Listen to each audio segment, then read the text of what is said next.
All right, welcome back everyone to Trovo Titans. I'm ready, set. That is Nighttime Clasher. He is a little bit frozen right now. It looks like the winter weather got to him, but it is okay. Hopefully he's going to be back with us pretty shortly here.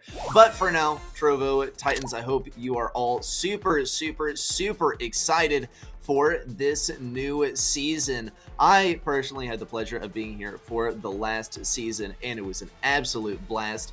Of course, this is going to be the last of the Trovo Titans while we are in beta too. It's going to be super exciting to see what kind of competitions that we have coming up after the beta phase is through. But for now, of course, it is the 2,500 Euro 3v3 finals. Same deal as last time. Lots of prize money to be won. Lots of fame, lots of glory in the 16-man bracket.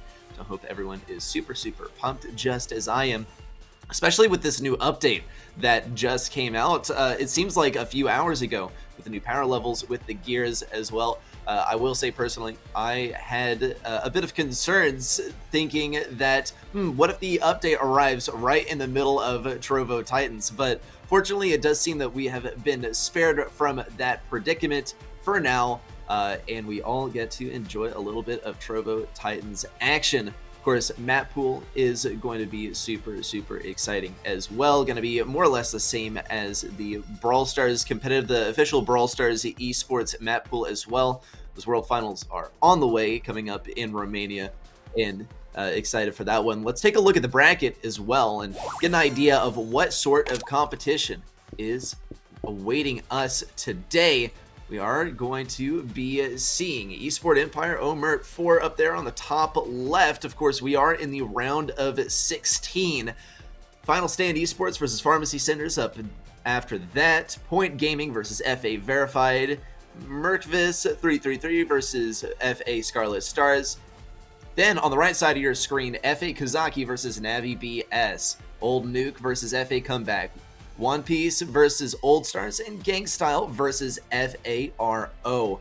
Keep in mind, y'all, the 900 Euro prize goes to the grand finalists, the winner of it all. But we do have a sizable prize pool overall. Let's take a deeper look at that one. Of course, it's no secret, 2,500 Euro prize overall, but of course, really, the big bag is at number one, 900 euros and 90 Titan points, which we'll be getting to in just a moment. 400 euros for second place. For third and fourth place, 200 euro. Keep in mind, y'all, it is, in fact, a single elimination tournament.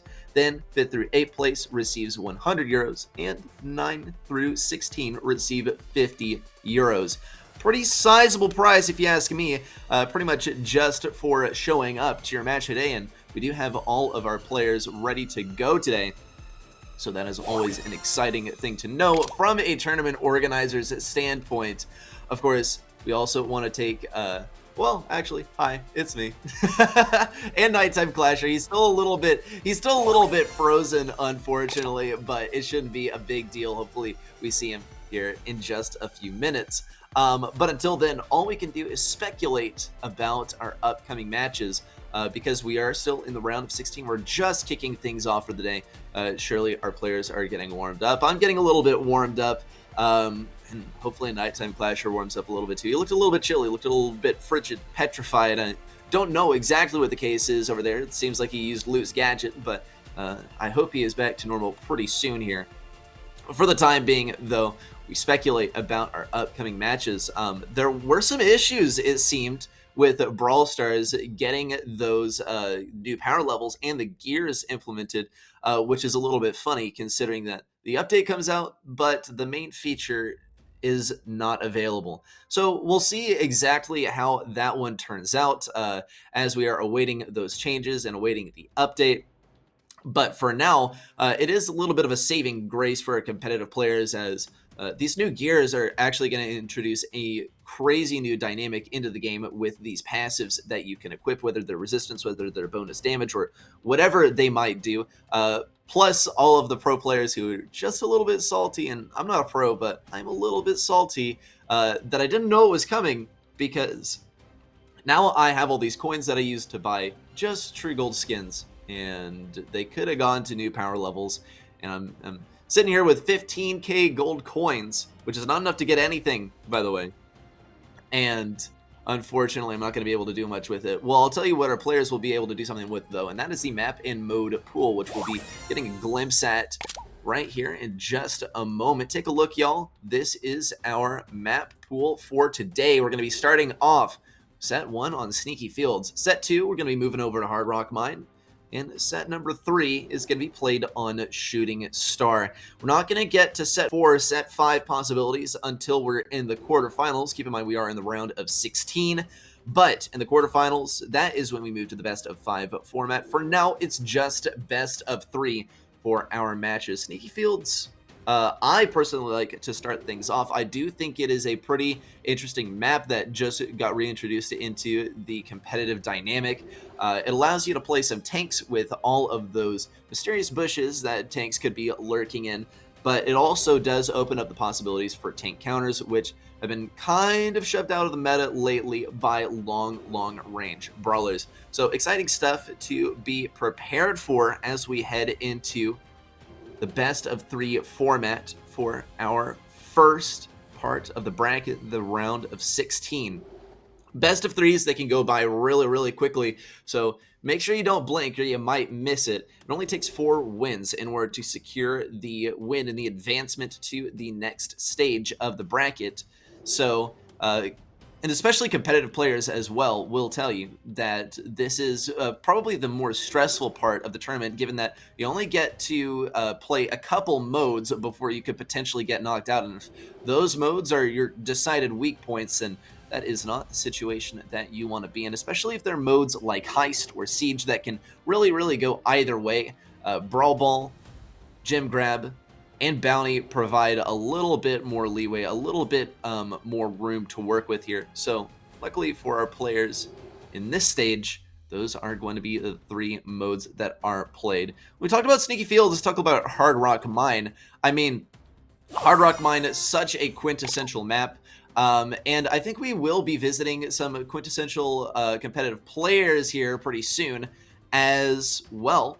I mean, we have some familiar names here. If you noted earlier when we flashed over that bracket graphic, Navi is playing, and Navi, no secret, they are headed to the Brawl Stars World Finals. They are a very stacked roster, and if you ask me, they have, you know, probably an overwhelming chance of taking the W today and taking home that €900 prize. We'll see. We'll speculate about how they'll spin that in Bucharest as more and more updates keep on coming about the Brawl Stars World Finals, the official BSC. Super pumped for that, and I can't believe it's only going to be taking place in, what, like a little over a week here. Lots of announcements coming out for that one. Of course, you're going to want to keep your eyes peeled for Trovo Titans as well. I can really actually applaud Trovo Titans for conducting a tournament right now when no one else is willing to, for fear of being overshadowed by the World Finals. Not happening at all, though. If you ask me, it's the perfect time to run it. Hardly the off season anyway. Yeah. Let's get into our pick and ban phase as well for our next match. Of course, picks and bans part of competitive play. Super vital. We are going to be waiting on these picks and bans to roll through. We're going to start off with Esports Empire versus Omert 4. There's the first ban, Poco flying through. A great ban if you really don't want to be playing against those tanks. Poco can be particularly irritating too. Spike is going to be the second ban as well. Pretty hard counter for Stu, especially now that Spike is pretty much exclusively run with a live plant. That plus just a general counter for any brawlers that only can target single enemies. There's Byron as well, and a good ban if you ask me. That's 2 of the game's main healers banned out as well. And we'll see. Here comes the last ban, and it is in fact going to be Lola, who is a little bit invisible, but we will excuse it. She is taking a note out of the Leon playbook, but it is all right. Lola, of course, the newest edition of Brawl Stars, will not be making a splash in this match today, and probably for good cause. She's very powerful, and unless you paid to win, right? Unless you're one of those people who are gym to win, I don't know if that really rolls off the tongue so well. We'll just say pay to win. right, then you might not have gotten the chance to play her, but I can personally vouch that she is a lot of fun to play, but she's also extremely strong. She did receive an emergency nerf of sorts where she got a little bit less health, a little bit less damage, but it doesn't change that she becomes pretty much 2 brawlers at once just by means of her super. So a good ban, especially since she's pretty fresh in the game, and it's tough to tell what exactly her counters are going to be or what the counter play is going to be. So with all of those portions of our match set in stone, all we can do is wait and see what is going to be coming up. Hard Rock Mine is going to be second. Keep in mind, it's guaranteed to be played. Sneaky Fields is going to start us off too.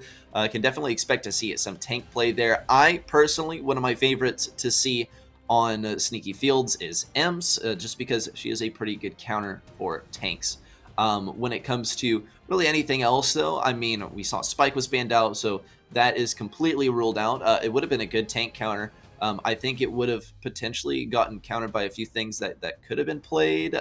Really anything that can shoot over walls is able to counter Ems, is able to counter Spike, right? Any thrower is going to give them a very hard time because they're not very fast, and obviously they cannot shoot over walls.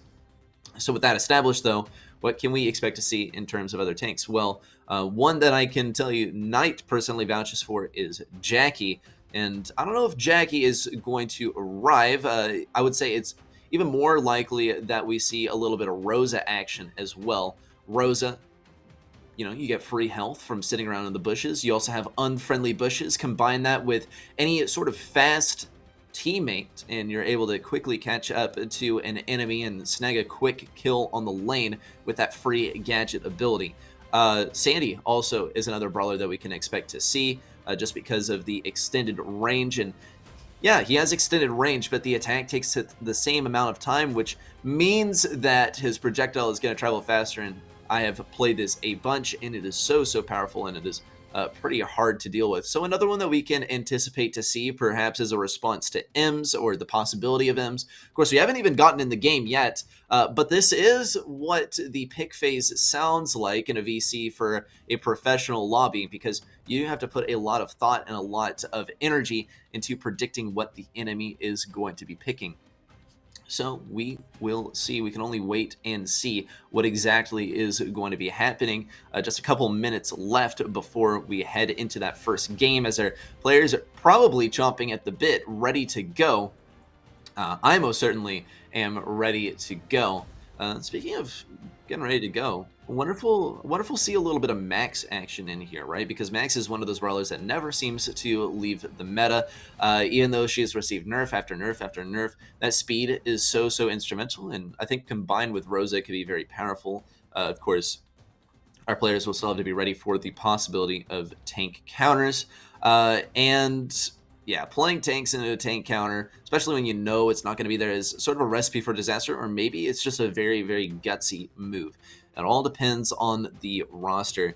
Of course, we're still just in the round of 16 too, and the main roster that we have our eye on throughout this competition, and will probably be smashing through that bracket, is Navi on the top right, as we saw earlier on. So Navi, in my personal opinion, is probably the most likely candidate to be taking it all. But, of course, I'll be cheering on anyone that Navi plays against, because I think, as with anyone, I love to see the underdog win, right? It's always a great story, especially when it's well-earned. If you're able to outskill Navi, you absolutely deserve to get the win here. Of course, all speculation, right? We'll have to see how round number 1 goes, or the round of 16, especially this match right here. We'll be getting started in just a minute. We'll be jumping into that game momentarily on Sneaky Fields. Of course, Brawl Ball is seemingly one of the modes that can go very quickly, especially if you have tanks at play, but tanks are going to be pretty challenging to play here with Poco and Byron banned out. So something to consider as we will be heading into that shortly. Tanks, not banned, but banned by proxy because the healers are out of the question. There's one healer that is allowed, pretty much, and, well, if you want to call Gene a healer, then he's allowed.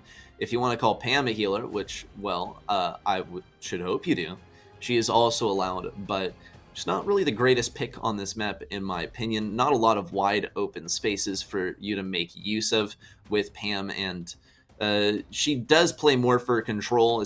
In Brawl Ball, it just doesn't really work out when your control needs to move up and down the field, and Pam anchors herself onto a point, especially in Hard Rock Mine. It could be a pick that we see in Hard Rock Mine, but I would be a little bit more inclined to see a pick of Bell or something like that.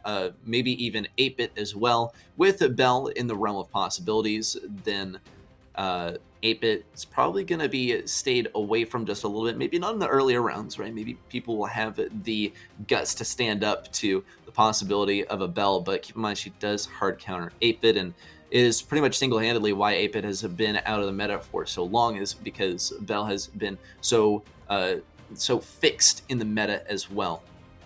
So, just waiting on our players. That is all.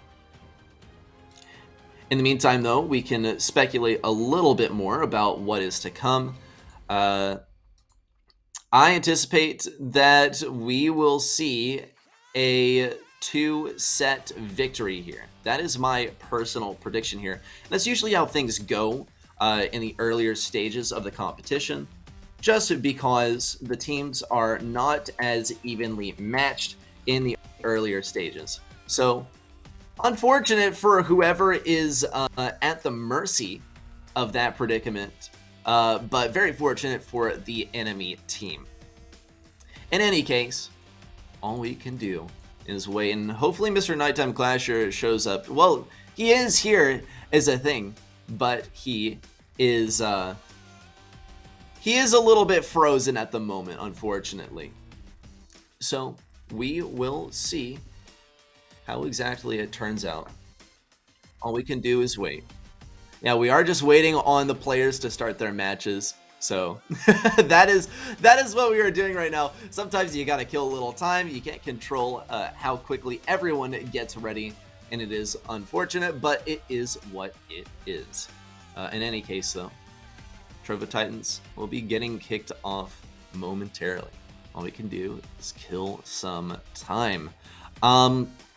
As far as really anything else that's going on in the Brawl Stars world, I mean, we touched on it earlier. Gears, right, are looking pretty exciting, especially because, well, I mean, you have 52 brawlers in the game, and you have a bunch of gears to craft for all of them, and a lot of people are just a little bit unhappy that such a big feature is coming to the game so unexpectedly, and they didn't get time to stock up coins for it, especially because they spent their coins on true gold and true silver skins, like me, and I probably spent like a total of like 600,000 gold coins overall just on those true gold and true silver skins. I will have to do the math later, right? But for the time being, right, we can make a bit of a guesstimate as to how that works out. For now, though, right, let's talk about the update as well, because gears were supposed to come, but they didn't, because there were some issues with players being able to upgrade their brawlers to power 11 and power 12, which is just mind-boggling to me to add these new power levels. But it is somewhat exciting, right? It's just going to suck up a lot of my coins, which is the unfortunate news. Though the big thing that is super exciting is Club Wars, and I encourage you all to make sure you go join a club to grab some of those club points or whatever they may be called, so that you can craft those new gears, because you're going to need them pretty badly. There is a little bit of controversy surrounding the implementation of gears, though. Some people are saying that yeah, you opened up a lot more builds, but there's going to be like a de facto build for every single brawler, and it's going to be just about the same, right? We talk about, let's like take a brawler, for example, like Bull, right? Pretty much everyone's going to run Bull with Stomper and Tough Guy, right? That is just how it goes. It does depend a little bit on the map, right? But every map is going to have like the best build, you know?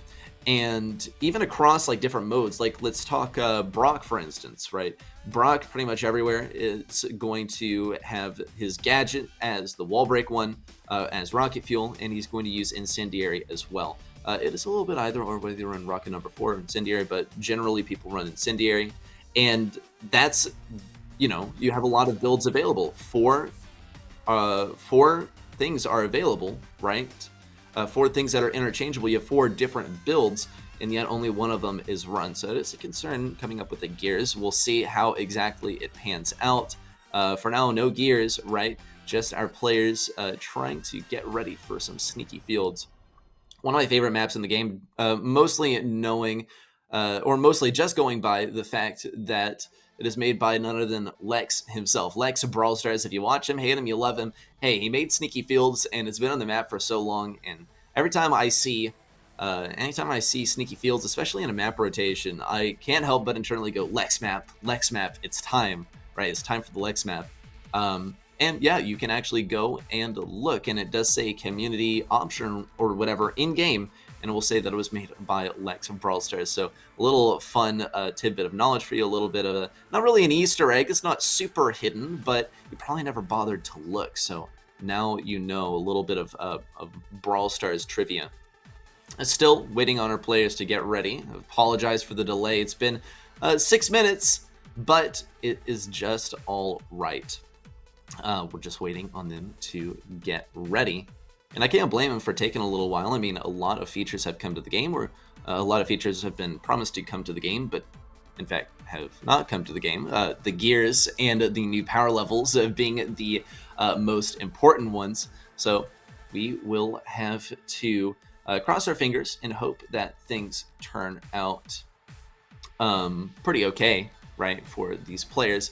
We might see, I believe the turn off gadgets option was disabled in friendly battles or it was removed, right? So I'm thinking that maybe we'll have like a turn off gears option in its place.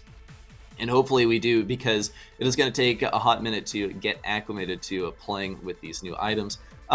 If you have them, I don't. I have 0 gears personally.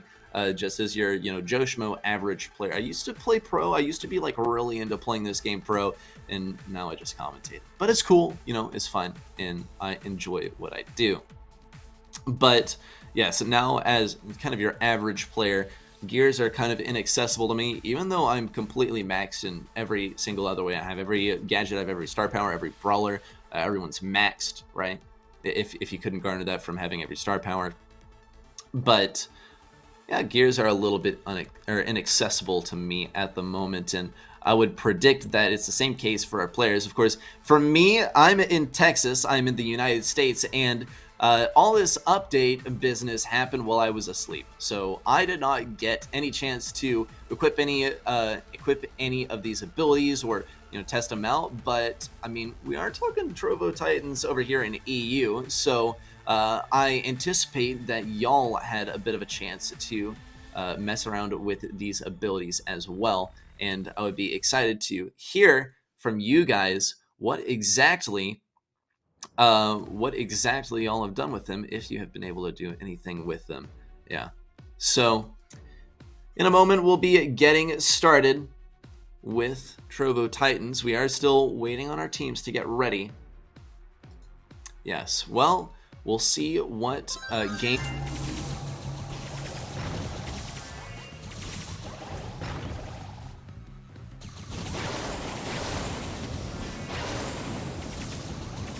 On the right side, he is picking up the Rico, actually. Interesting, since it is targeted at countering a tank, but here we also see Ims played on the right side. Sumkey 46 is going to be looking for that angle, but we talk about counters to Ims, counters to Spike, and Rico is one of them. He's always going to be able to get that angle on Ims. Meanwhile, on the left side, though, here's Kevin getting some good damage as well, but Bogdan is just looking pretty terrifying. Jose and Kevin are doing a good job of keeping him back, though. They just got to keep on whittling him down. That is the proper approach to Frank, unless somehow you have massive damage that's able to take him down at close range without you falling in the process. Bogdan is going to keep on getting chipped away. Meanwhile, on the right side, Howdwin passes that ball up, does have that super ready. Sumkey is going to fall as a result of that super. Big moves by Jose PG to move up here and put that ball in the goal. That is going to be goal number 1 going to EMP. I believe we have Knight back. It's good stuff. Knight, we're here in the middle of game number 1. 1 goal already scored by EMP. Yeah, it looks like Esports Empire has a pretty good start here. Both totems up, a pretty good start from them. Of course, they've got the Leon Super, so this one should be passed right into the goal for a quick win on EMP Esports side. Exciting stuff for EMP. Good stuff for them. Is everyone Power 9? That is funny. That is a sight to behold. That is really weird to not see everyone at Power 10 anymore. But Knight, I mean, we talked about this. We talked about it last night, in fact, the idea of all of these gears. And of course, I've been chatting up the airwaves as well about the idea of gears and Power 9 or Power 10, 11. And Knight, you were saying that it seems like we'll pretty much have like just a few de facto builds for every single brawler. Like, it's not going to change the game that much. Yeah, absolutely. So starting with like the shield one, I mean, it's pretty clear that one's going to be really good with like your snipers like Piper or Tick. Well, Tick's not a sniper, but you get the idea. Low health brawlers will do really good with the shield, while the damage increase seems like it's pretty solid actually. That would be interchangeable with the speed one, I believe, depending on the map, because speed in the bush is not always that relevant. But that damage would be pretty solid for just most brawlers in general. It doesn't have to be a sniper or a tank. And additionally, some tanks could see a benefit actually from that slowing like reduction. While a lot of people think that's like the worst one, I think it might have that use case, a very niche use case, but definitely still a use case. And probably the worst one is the stationary healing one. Like, you just don't generally stand still in a 3v3 game. That's for showdown. Yeah, that is true. Hey, that is an interesting prospect, how it is going to be mixing up the showdown meta. Of course, I mean, it doesn't really affect competitive play too much, and that is what we're primarily concerned with. But yeah, standing still and healing. I mean, maybe if you want to do the lag walk, then you can get a little bit of passive healing off of it. This is a new level up to the entire idea of max spinning just to receive her supercharge. Right now, I'm not spinning. I'm just charging her super. And now I'm not lag walking. What BMing? No, I'm just healing. That's it. Yeah, and you might, if that becomes more prevalent or becomes a little bit more buffed, where the healing is actually more, you might see a little change in how people actually like play the game or like walk around their lanes. I mean, hey, that could add another level of depth, of course. But at the end of the day, if it's just like 200 health and you're sitting there stationary, you're probably going to lose more than 200 health while you're doing that. So not really worth it. Let's take a look at the next match, though. It's going to be a switch up from the red side as they're bringing the Sprout. And while I like the Max Frank idea, wanting to boost that Frank up and then run his gadget down, which is what they're trying to do right now, it didn't work so well for this red team in the last game, so I'm surprised to see Esports Empire going for it. But obviously, it's going to be a great matchup against this Sprout. Jose going to pop that wall wide open. Easy first goal for Kevin right there. 30 seconds down in regulation. Let's see how this game goes from there. All right, let's get a good idea of it. Here comes a Sprout coming around the left side. Sumkey46 receiving that pass. Kevin, ooh! Wow. Barely circumvents that ball. Howdwin is going to be able to pick it up, though. Throws down that Sandstorm as well. Was it really needed? I don't know. I mean, the bushes would have obscured their path anyway, and they had a lot of speed. They rushed right past the thing, but it doesn't even matter because they have mid-control back, and that is what is important. Berlick and Sumkey46 now hanging around the left side. Sumkey pretty much set himself up for a death over here, but he is actually going to be able to stay alive. Meanwhile, Jose PG, Kevin Howdwin wiping the entire competition. Big goal there for Kevin and a swift round one win. That is set number one going to EMP. Yeah, they made that look really, really easy. I mean, at the first goal, yeah, they got it done because Frank can obviously overpower the Sprout and the low DPS brawlers. But on that second interaction where the red team tried to go for a goal, the Stu actually missed a lot of shots on Kevin when he was playing defense, and Kevin was basically able to 1v2 and pass the ball out to the left side. So there definitely were opportunities for the red team to make something happen there, but at the end of the day, they weren't able to capitalize on any of those little things. Obviously, not a great matchup for them. So I'm curious to see how they bounce back from that, because that was a really rough first set. It was a pretty rough first set. I do agree with you, Knight. Knight, you talked about the Stu, and I completely agree because it looked like Stu was doing a pretty good job from the enemy side, right? Getting behind our home team's lines and disrupting things and staying alive somehow all the meanwhile. But it doesn't really do much when you have left your teammates behind and they are dying to the onslaught of 3 brawlers, right?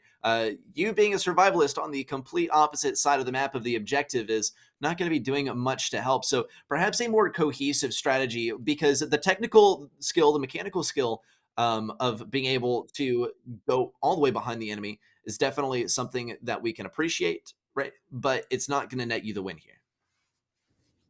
Yeah, next map coming up, we do have Hard Rock Mine. So we're going to see probably the Leon pick again, honestly. Maybe even Max if these teams have shown an affinity for her as a mid.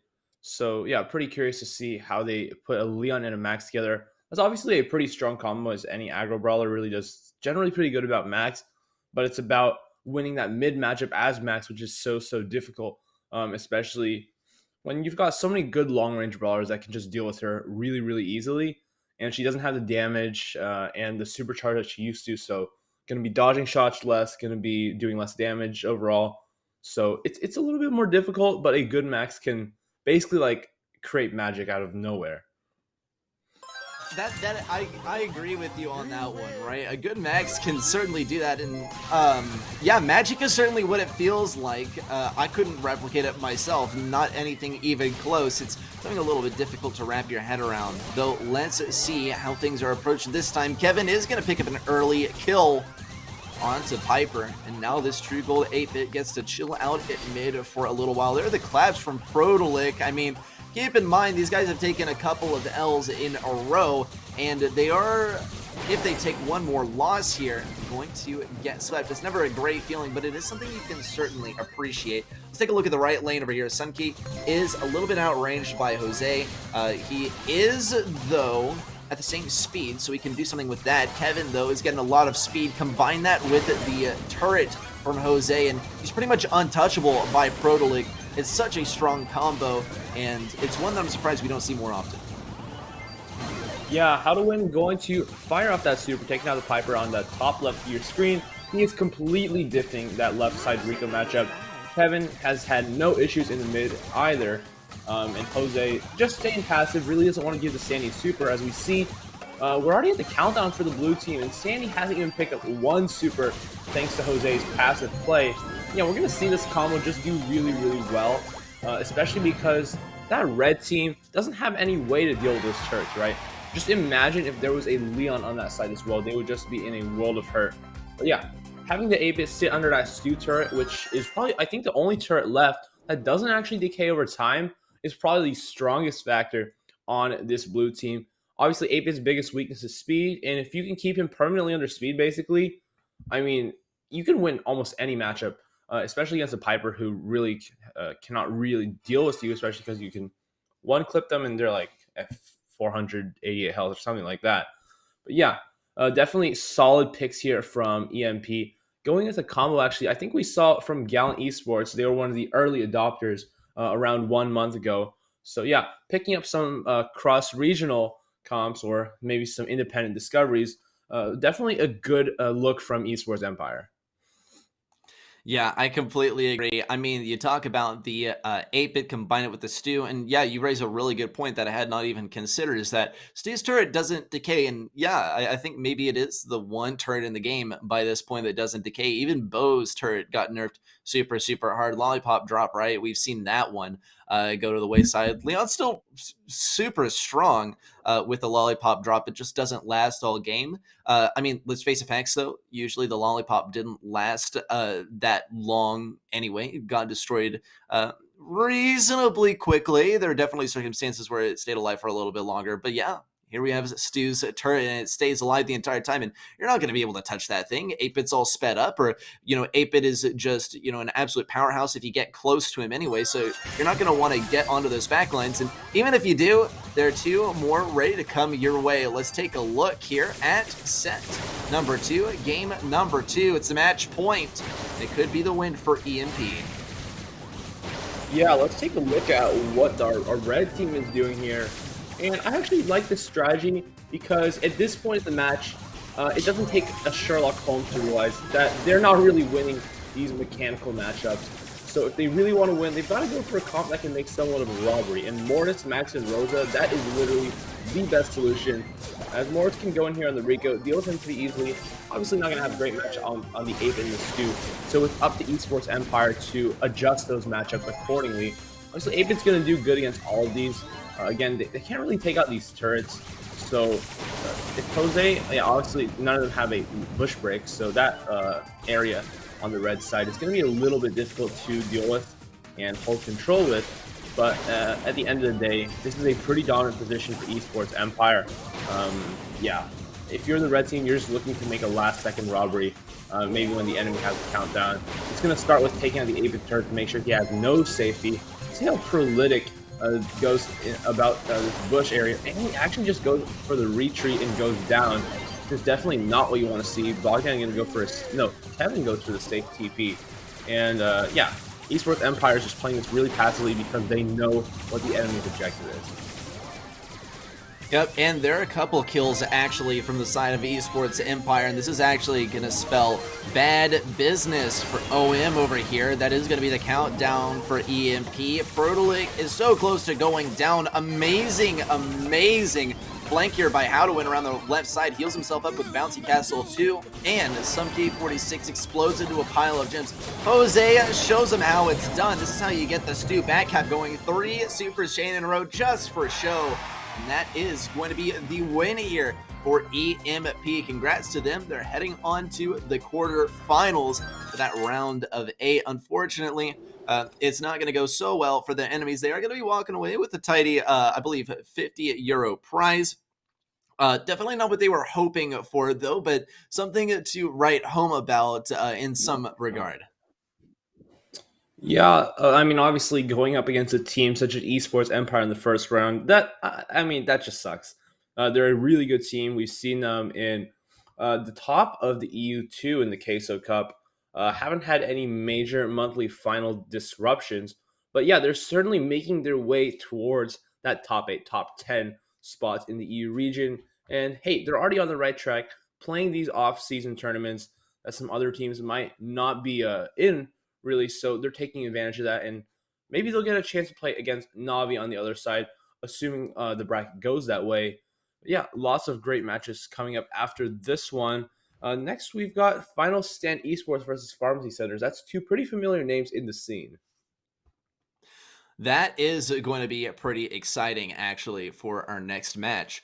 I'm definitely hoping to see a good, clean match out of this one. You said Pharmacy Centers, and this is actually one that we saw in our last Trovo Titans as well, and they're back for more, apparently. Back to grab some more of the bag for this season of Trovo Titans. So we'll see how that one turns out. We'll have to get an idea of the maps that are going to be played, unless they are the same as in match number 1.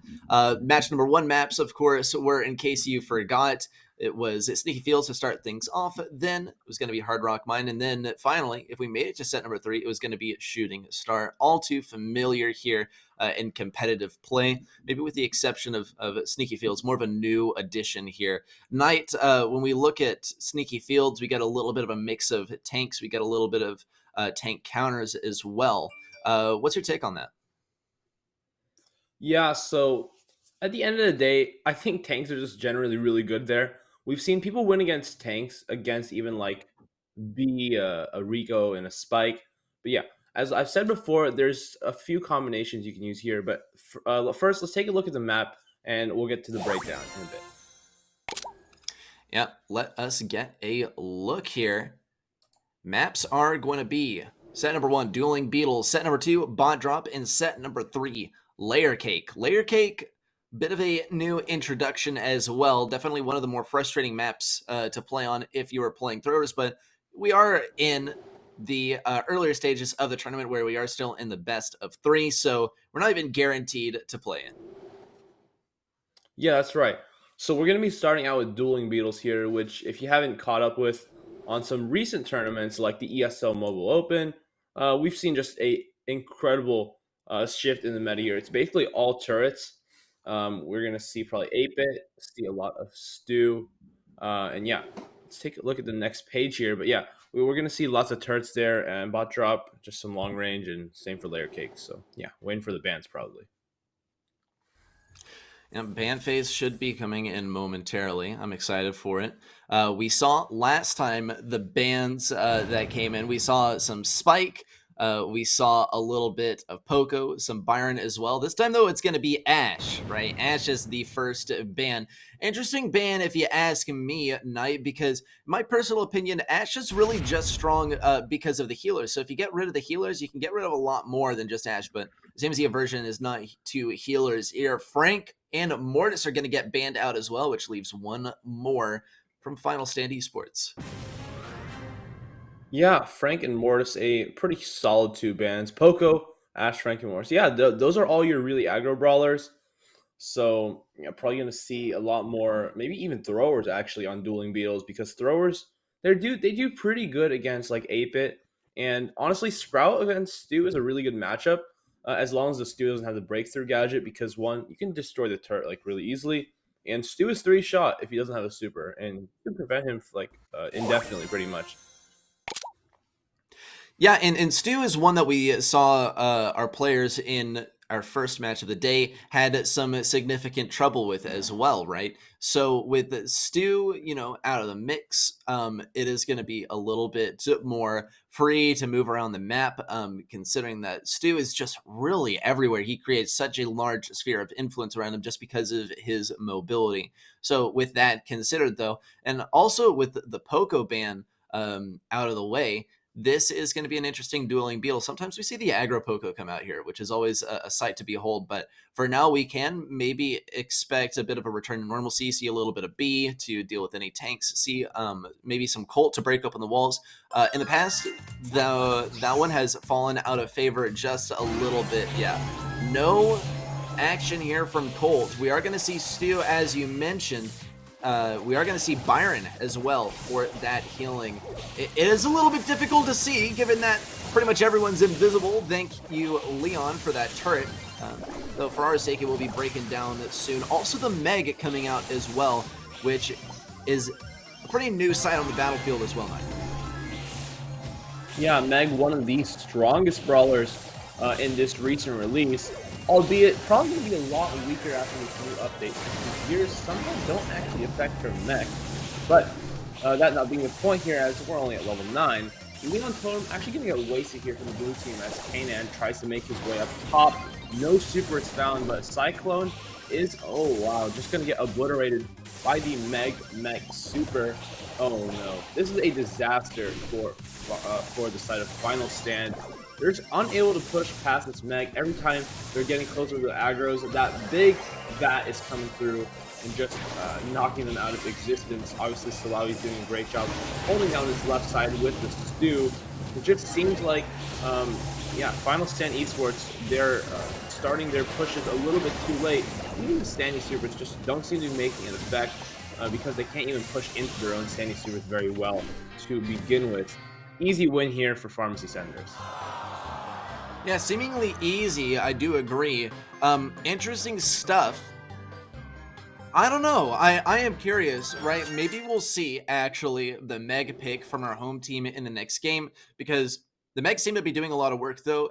If you ask me, there were a few plays that could have gone just a little bit better. Not you mentioned they weren't even able to push into their own Sandy Super. It was quite aggressive. It was meant to deny entrance to that point, but Meg, she's not going to stray away from like a little bit of chip damage from Rude Sands, right? It doesn't really affect her. She's already losing health by the second. So that Rude Sands is not going to do much to force the enemy off the point. There's going to have to be something else. Sandy's super is super, super useful just by means of obscuring where you are on the battlefield, and it could have been placed a little bit further back. But by that point, that we saw that Sandy super was pretty aggressive, right? The game had pretty much already been conceded to the enemy team. So what do we think should be changed in the next game? Maybe a Meg pick, perhaps, from our home team. Yeah, I think Meg is a must-have. I mean, a lot of pros have said it. She was really underrated when she was first released. Obviously, she got that quick nerf to not have that ammo when she like died from the mech. But yeah, having one ammo is actually a huge difference because when you're shooting that one ammo, it gives you a little bit more time. It buys you a bit more time to just get the next ammo and then just get on a roll there. But yeah, looking like a big change here from the side of Pharmacy Centers. They brought the Jackie to play, and I don't think that's going to do so good against this comp. Maybe that's just me, but I feel like Meg easily wins against these matchups because that bat doing 33, 60 damage hits so much damage every 4 seconds. It's basically a free hit onto any of the brawlers of the enemy. Cyclone just chilling here, probably not able to do that much with Leon, but Stu able to kite away these tanks and let his teammates just do the damage. Yeah, this is a complete 360 degrees, or no, it's 180 degrees from the last game because it's a destruction so far from Final Stand Esports. Yeah, I would say not too late to go 360 degrees though, right? Maybe we see the comeback, but it doesn't look like it's going to happen at all. G-Jim is doing a great job of getting the chip damage in, getting that mobility. Kanan also just unstoppable over here. Ooh, 2 supers chained in a row by Salavi, but it's not going to do much. Kanan got his super up, and he's just this beacon of health. Not going to be able to deal with. Interesting move, actually. From Pharmacy Centers to switch off the Meg. It was working so well for them in the last game, and they decided to do away with it this time. So I wonder why exactly they decided to do away with it. It was working so well, and it worked so well for our home team as well.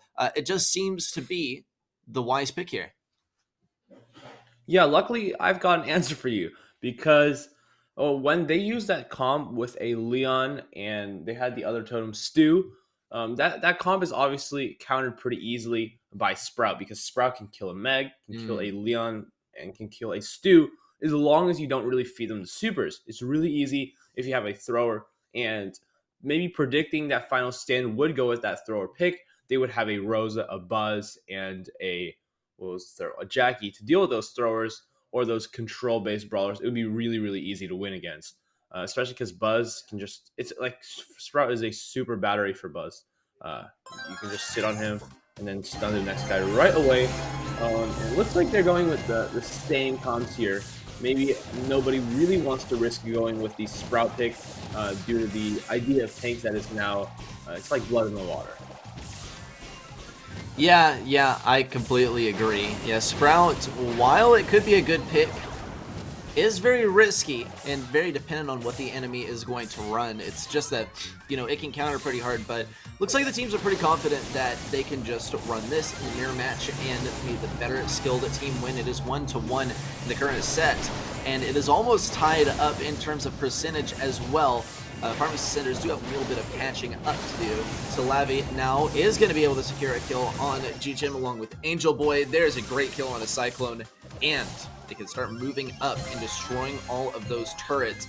Bit more of a defensive move here by G-Jim to place a speed turret there to get a quicker rollout. Big damage there, or potential big damage by Angel Boy as he swung that massive amount of damage. There's another mech as well. Pharmacy Centers are in the lead, but it doesn't seem like for long as this percent score is about to even out. Yeah, and roughly 20 seconds ago, I think that their push for Pharmacy Centers really ended when the Leon tried to go invis on G-Gem on the right-hand side. Wasn't able to find the kill and actually went down himself. And at that point, it was basically the last opportunity for Final Stand to get this game back in their hands. Let's see, if none of them go to this Leon here, go down to Leon, they should be totally fine. But unfortunately, they do. Cyclone goes right into the bat from Meg. And it's starting to turn around for Pharmacy Centers again. Kanan's got to get huge value out of this Meg Super, along with Cyclone on that right side. But he is going to be found. They're all pushing in. No Meg Super from Angel Boy. And yeah, this one's not looking good for Pharmacy Centers. Kanan all over this midfield with that Meg Super activated. Wow, a very, very close game, but a super awesome comeback for Kanan, Cyclone, and G-Jim to start things off here in set number 1. I'll momentarily be moving into set number 2. And really even just one win for these guys is going to put them at the match point. That's the reality of the best of 3, right? It can move so quickly. It was a great comeback, and they just got to continue this momentum. Talk about momentum. It's a huge factor as well. in professional play. But something big to consider as well is that once these guys had knowledge of what exactly the enemy was going to run, they were able to take the win even in the mirror match. So maybe this is just one of those situations where they need a little bit of time to acclimate, kind of scope out what the enemy is going to play in order to secure themselves a solid win. Yeah, and we have to consider these teams are from different regions. Pharmacy Center is obviously going to be coming from EECA, the Russian region, and on the other hand, EMEA is the region of Final Stand. They're based in the United Kingdom. So yeah, maybe these regional differences are going to create a little bit of the comp difference as well. Obviously, I think EECA, their comps mostly refer to what Navi is using. Yeah, I mean that seems pretty fair. I mean Navi is pretty good, and EMEA they're referring basically to what SK and AQM are playing. So it's good to see those two ideas go against each other. But as we saw in that last match, it was a mirror game, same comps for both teams, pretty close. I mean we had a couple of back and forths, so it's definitely it's still up for grabs for either team. Let's see what they've got with on bot drop, and undoubtedly you got to have a Piper or a Bell here.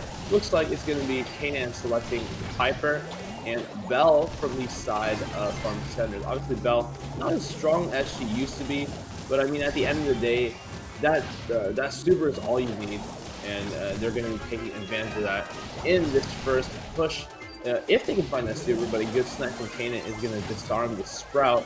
There goes the Bell as well. Now it's Sprout's job to throw up that wall on the right-hand side. Let's see if he can... Oh, no wall from him. And this is going to be a good bit of damage and pressure for the side of Final Stand. Very, very good start from them. As Cyclone also finds the super. Still no Bell tag to be found from Slavi, so they've got to win this next push. Or they're going to be in a little bit of trouble when it comes to defending. All right, let's see. Just a few more bolts to be picked up. Kanan is going to be able to pick these up. Angel Boy getting pinched pretty hard by G-Jim and Kanan. There's a kill by G-Jim. Angel Boy's not having a great day, especially versus a couple of brawlers that he ought to be countering, but it does look like the outplay is just too strong on the other lanes, and Angel Boy's not really able to do much about it. He does have a super to work with here, but he's going to have to use it on defense. It doesn't look like there's much to use it for anyway, though. He'll be able to stun that bot, and that's about it. He's not even going to go for it, though, actually. A stellar defense so far by Salavi and Leroy. Ali is going to be able to take down that bot quickly. Let's see, though. They do just have to pick up a few more bolts, but it doesn't look like there's enough time to equalize the bolt count. This one looks like it is going to go to Kanan, G-Jim, and Cyclone. Yeah, and let's take a look at the comps here, as this game is always over. And when you look at what Pharmacy Centers brought, they brought a Bell and a Sprout. And as I've said before, you don't want to bring two brawlers that are doing the same thing. You're basically just shooting yourself in the foot. Because, yeah, Bell and Sprout, they're both there for defense. Sprout obviously throws up the hedge, and Bell can use Spotter to deal with bot on defense. And they do the same thing. In no case would you need a hedge and a spotter to take out a bot. It's just one or the other, and you'll be basically fine. So they were really struggling to find control. And while they had some good defenses, they weren't able to make any offense for themselves, which obviously you're going to lose because that's the objective in Siege. Right, right. Well, with that considered, I mean, we just saw the win there. Pharmacy Centers are just on the verge of getting knocked out here pretty quickly, which is shocking, right? Because we saw Pharmacy Centers go very, very far in our last Trovo Titans as well. So with that considered, right, we could move on to a set number 3 if things equal out. But in the meantime, right, all we can do is wait and see one more game. Pharmacy Centers will be knocked out. Yeah, it's a really solid start here from Final Stand. As yeah, they just dominated that game, and it's probably not completely the mechanical skills of Pharmacy Centers that are lacking here, because their comp just didn't work. I mean, Bell, it's going to be hard to find a matchup against Piper in the mid, especially when those interactions just aren't in your favor. Obviously, Piper can 2-shot a Bell, and Bell has to 3-shot a Piper. So just from the get-go, you're at a disadvantage. Obviously, Piper having the homing shot as well, it's basically a 1-up advantage. So technically, Piper only needs to get 1 shot on you, and Bell needs to get 3. Here we go, though. It is a somewhat mirror matchup. No, it's not really. We have Piper and Bell from Pharmacy Centers, and it's Cyclone now going with a Sprout. Sprout's a really, really good option for defense, and a hard counter spike Bell and Piper. So that is a really good selection from them. Let's see how Cyclone plays it, though. It's going to give away a tag for the Bell, but the Bell is going to fire it off onto the Sprout, which is definitely a mistake, considering no matter what you want to say that for the bot, because you can never guarantee that you're going to get another 5 shots in the time frame you have. And look at this.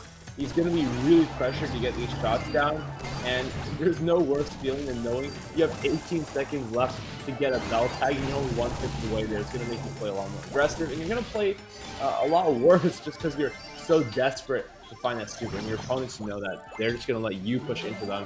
That's kind of what they're doing here, but unfortunately they have let up and given that Bell a tag, so that level 8 bots are going to go completely to waste, basically. And it's looking really good for Pharmacy Centers as soon as they defend this spot. Wow, great moves there for Pharmacy Centers, especially as that came right at the end of that bulk collection phase.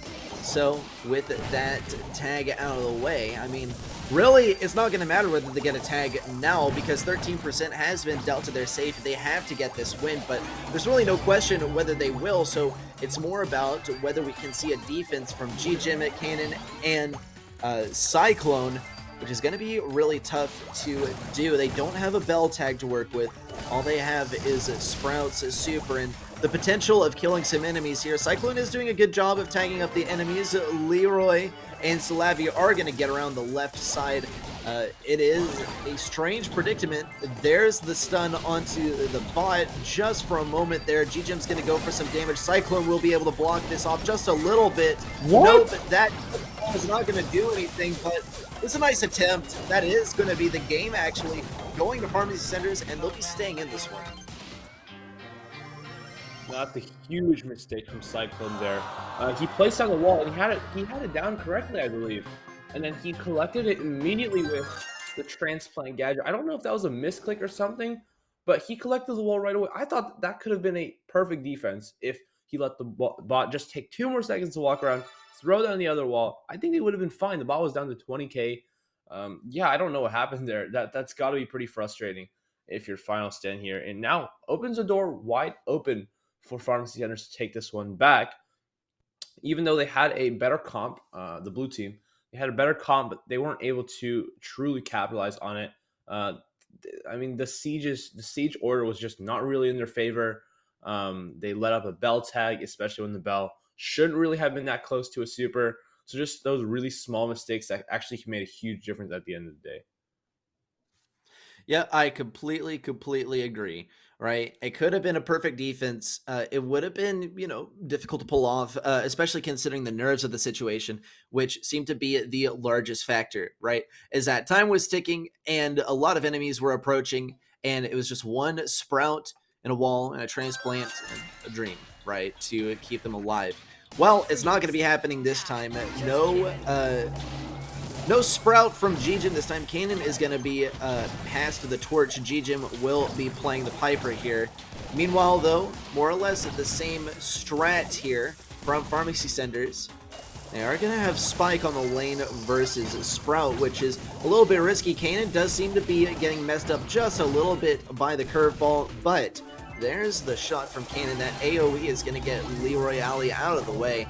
There's the kill on Angel Boy as well. G-Jim gets taken down in a similar fashion, though. It is going to be a tie for the first siege. And a narrow lead so far for Cyclone, G-Jim, and Kanan. Yeah, a small lead to start off here for Final Stand, but if they want to win this one, they're going to have to take that last siege and hope to get a solid defense with the Sprout here. Looks like they fired the other Sprout after that wall misplay. Can't really blame them. Let's see if Kanan can get these defenses correct in these next 10 seconds. Perfect timing here from Final Stand. Let's hope they don't pick up too many bullets, or this one might be a tie. Of good, they have not made that mistake. Done the math. Here we go. Defense for Siege bot number 1. Kanan's going to be looking to put up that wall. If you're Solavi, you want to get up there and break that wall with Piper Stupor. Well, that's not happening. Piper is down. Looks like a free defense for Final Stand. Kanan does it correctly. Now we see why the other Spry was fired, because he just did that flawlessly. No damage on the side of Final Stand. Esports, 9 volts ahead. I don't see how they lose this. Yeah, this is absolutely huge. It could be a perfect siege phase here for Pharmacy Centers. They could get close. No, actually, never mind. It doesn't look like they will be able to match that 9 volt count, but they will be able to come close. The final count is at 7 volts, but in the end, they are going to have to defend this level 9 siege, but they do have a little bit of bell action to work with. The no tag, that is pretty much a death sentence here. And if they take one bit of damage on that safe, then that's it. And they are going to take a little bit of damage. Almost a perfect defense on that bot, but the enemy brawlers leaked through. That is going to be Pharmacy Centers going down here in the round of 16. Unfortunate. But that is the fate that they have met. It's what we needed to see on the Sprout. Kanan was able to pull it off flawlessly, Knight, and that we can appreciate.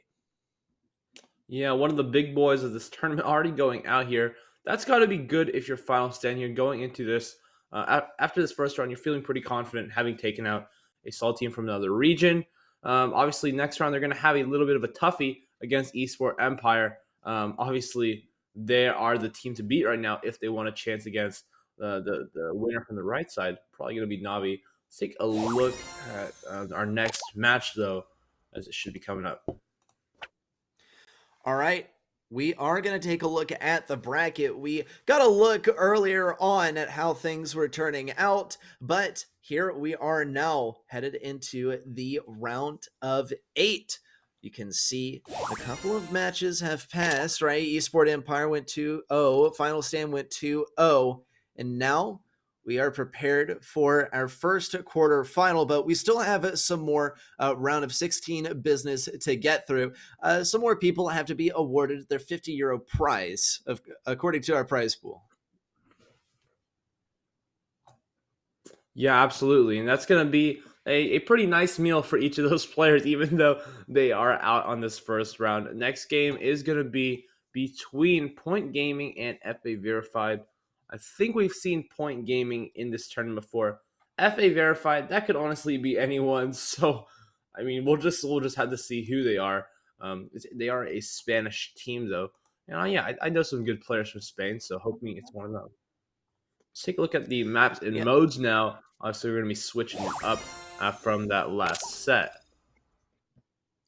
All right, let's get it.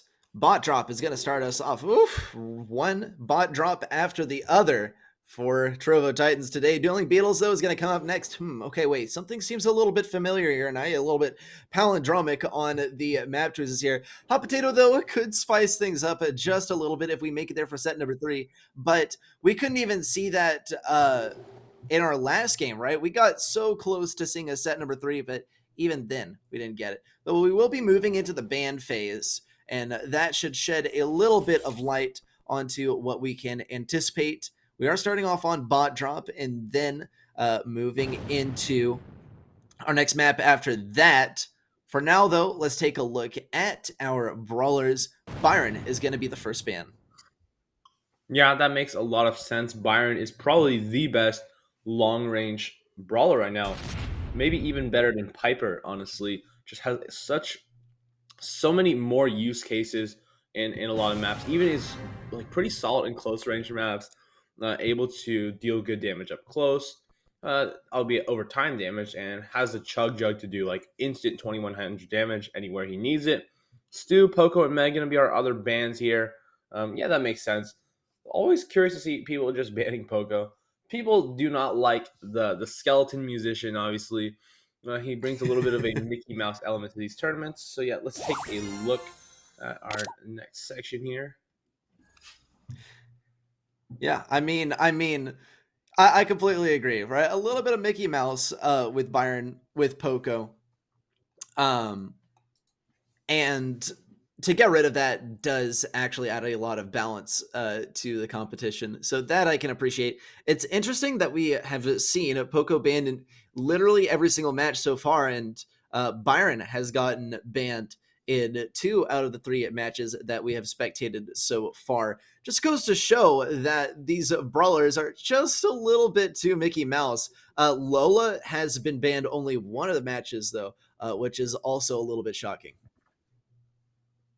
Yeah, Lola is probably a solid brawler right now. I think she got a emergency nerf though recently, so maybe she's not as good right now. But honestly, I couldn't tell you. I don't even have her. Yeah, if she gets a nerf to her damage, Yeah. though, the thing is, it decreases the effectiveness of her super as well because obviously they're in the mirror. So any nerf to her damage, actually, like you should consider it 2 times as much because it's hurting all aspects of the brawler. Yeah, that is an interesting thing to think about, right? I mean, Lola, I haven't been able to play her, Knight, but you know, since we're talking about her, you could just put that ego like right on top of you and get double the firepower from the exact same location. A popular way that I've heard of using her, though, is throwing that ego over the wall and not risking any damage to yourself and just being able to shoot the enemy. I find it fascinating. It's a really unique brawler design, and I like it a lot. Wonder if we'll see it today. Of course, it's not banned out in this matchup, so it is within the realm of possibilities. With our current bans, though, Stu is going to be refreshing to not see in our matches, given that he's been such a constant and recurring force in our game so far. Yeah, I think we're not going to see Lola because unless you spend some sweet, sweet cash, you'd still be on like tier 28 right now. So, yeah, no shot to get her yet. Unless if you really want to spend 60 gems to get a little bit of an advantage in today's game, maybe it will pay off in the long run. We'll just have to see. Usually, people will check the brawlers of the other teams just to make sure they don't have the brawler, and then obviously they're not going to ban it. So, yeah, Lola's probably not going to be played here. Who will be played, though? That is the question. As we have bot drop first, probably going to see Piper and Bell again. That won't really be too surprising. Yeah, no Stu, though. So that's the main difference. Well, interesting to consider, right? We just got to wait and see how things pan out. Going to be starting off pretty soon. Bot drop will be starting us off. Let's take a look at the picks. Interesting that we see the Crow over here on the right side. Broovy is going to be picking that up. Juggernaut over here on the right will be trying to do something. Adida is able to get that kill on a Broovy. Meanwhile, on the left side, Fetty is going to look for some damage onto Adida. Not going to go so well. Steel does help pick up the kill in combination with Adida. Level 1 siege bot here for PTG. And really a narrow bot that they were able to claim there, given that those other 2 bolts had not been deposited yet. Yeah, really interesting comp here from FA Verified. These guys are really, really good. They were playing in the Queso Cup. I believe they've actually... Maybe these guys won the Razor tournament as well, or got at least like top 2 in it. I'm not 100% sure, but these guys are really, really good. And our blue team is going to be in for a rough match. If they, well, actually, it doesn't look too bad so far. But the comp from FA Verified, obviously, is going to set them a little bit behind at the start here. Obviously, trying to pick up those boosts one by one. Fed is going to make the opening for his team, finding the first goal and finding the second one as well. Pretty solid here from both teams. Looks like they're going to be able to make an easy defense with the use of the Ruff's Treat and a Piper Super. Bot's going to just get decimated here. No attempt at an offense from PTG. All right. Ooh, Adida gets taken down by Jaime. And Fetty over here on the right side will be keeping Juggernaut out of this, or will try. That life plant is going to soak up 3 separate shots, and Juggernaut, try as he might, won't be able to take down Fetty either. They're the sandbags that'll keep him alive just a little bit longer. Another kill onto Adida. He's not having that great of a day. Just a few more seconds left. Will we see that bolt deposited in time to tie things up? Yes, barely. In fact, barely. Not enough bolts to claim a bot here for Jaime and Fetty.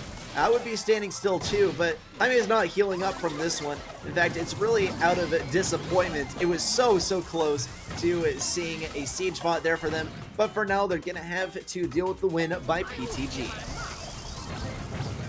Wow, and yeah, they were just starting to gain their momentum towards the end, but it was too late. Honestly, it's doubtful if they would have made a defense, considering that the Bell and the Spike and the Piper just do way too much damage on that bot. Yeah, I'm very interested as to why FA Verified went with that comp. It's generally not really strong anymore. It's quite an old meta comp, probably from 3 or 4 months ago. But yeah, Crow and Ruffs, it's just not something you see all the time. And maybe they were looking to counter like tanks or something along those lines. I'm not really sure, but it certainly didn't work that well here. They just weren't able to find too much value with the Ruffs boost until very late into the game, which of course it was too little, too late. No shot for FA Verified there, and yeah, a good start for PTG.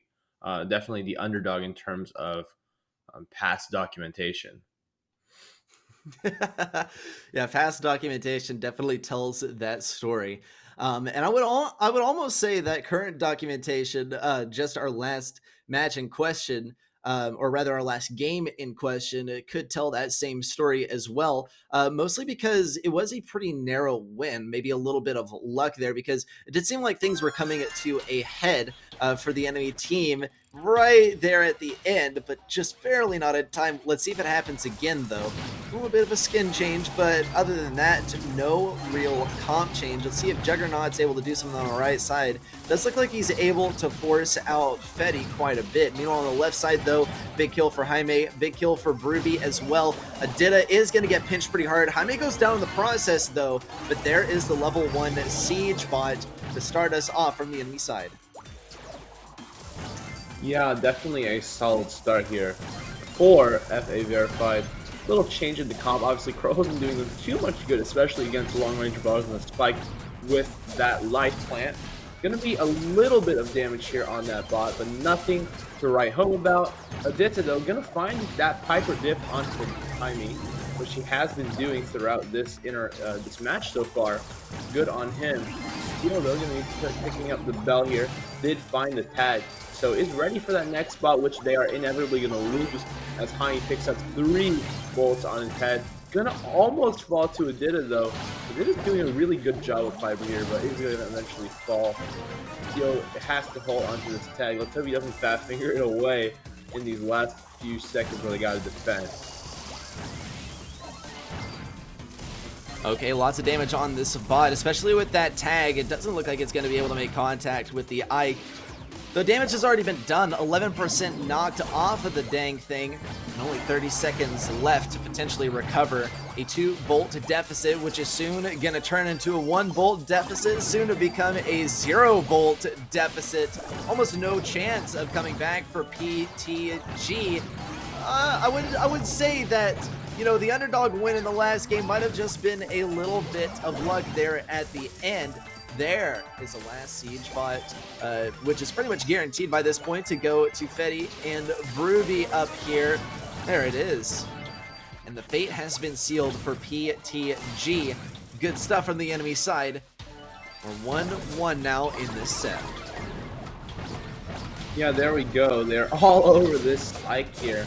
No shot for PTG as FA Verified seems to have woken up.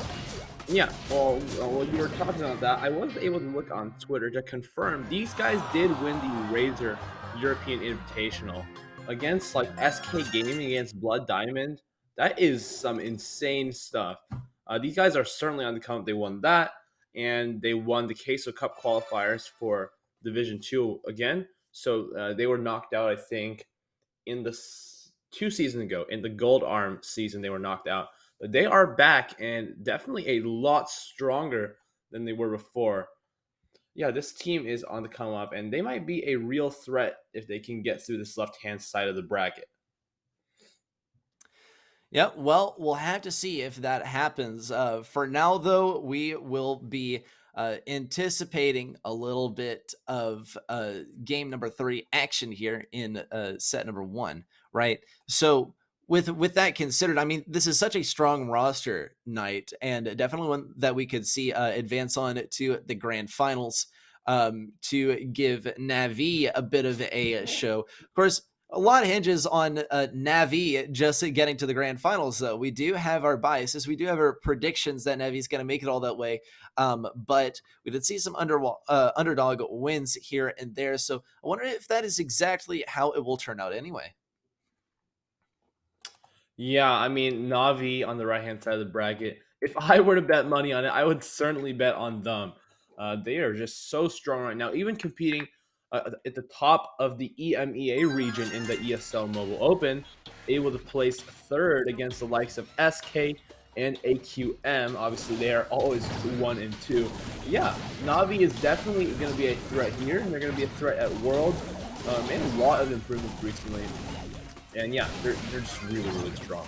Aditya now going to be popping his first gadget though, and he's holding on to it. Strangely enough, just wanted to make sure he got it. Still going to fall though, and we've got a high siege. Wow, and the Spike is going to win the matchup against the Sprout. That is really, really huge. Sprout on the right hand side is also going to win the matchup against Spike. They are having this across the board here. Jaime though going to find kill onto Aditya. And yeah, Steel doing such a great job against Sprout. Force the Sprout out of his lane. That is a power play for sure. Fed now going to have the advantage against Juggernaut, holding on to that photosynthesis from the bush. Obviously, Juggernaut's going to have a significantly lower power.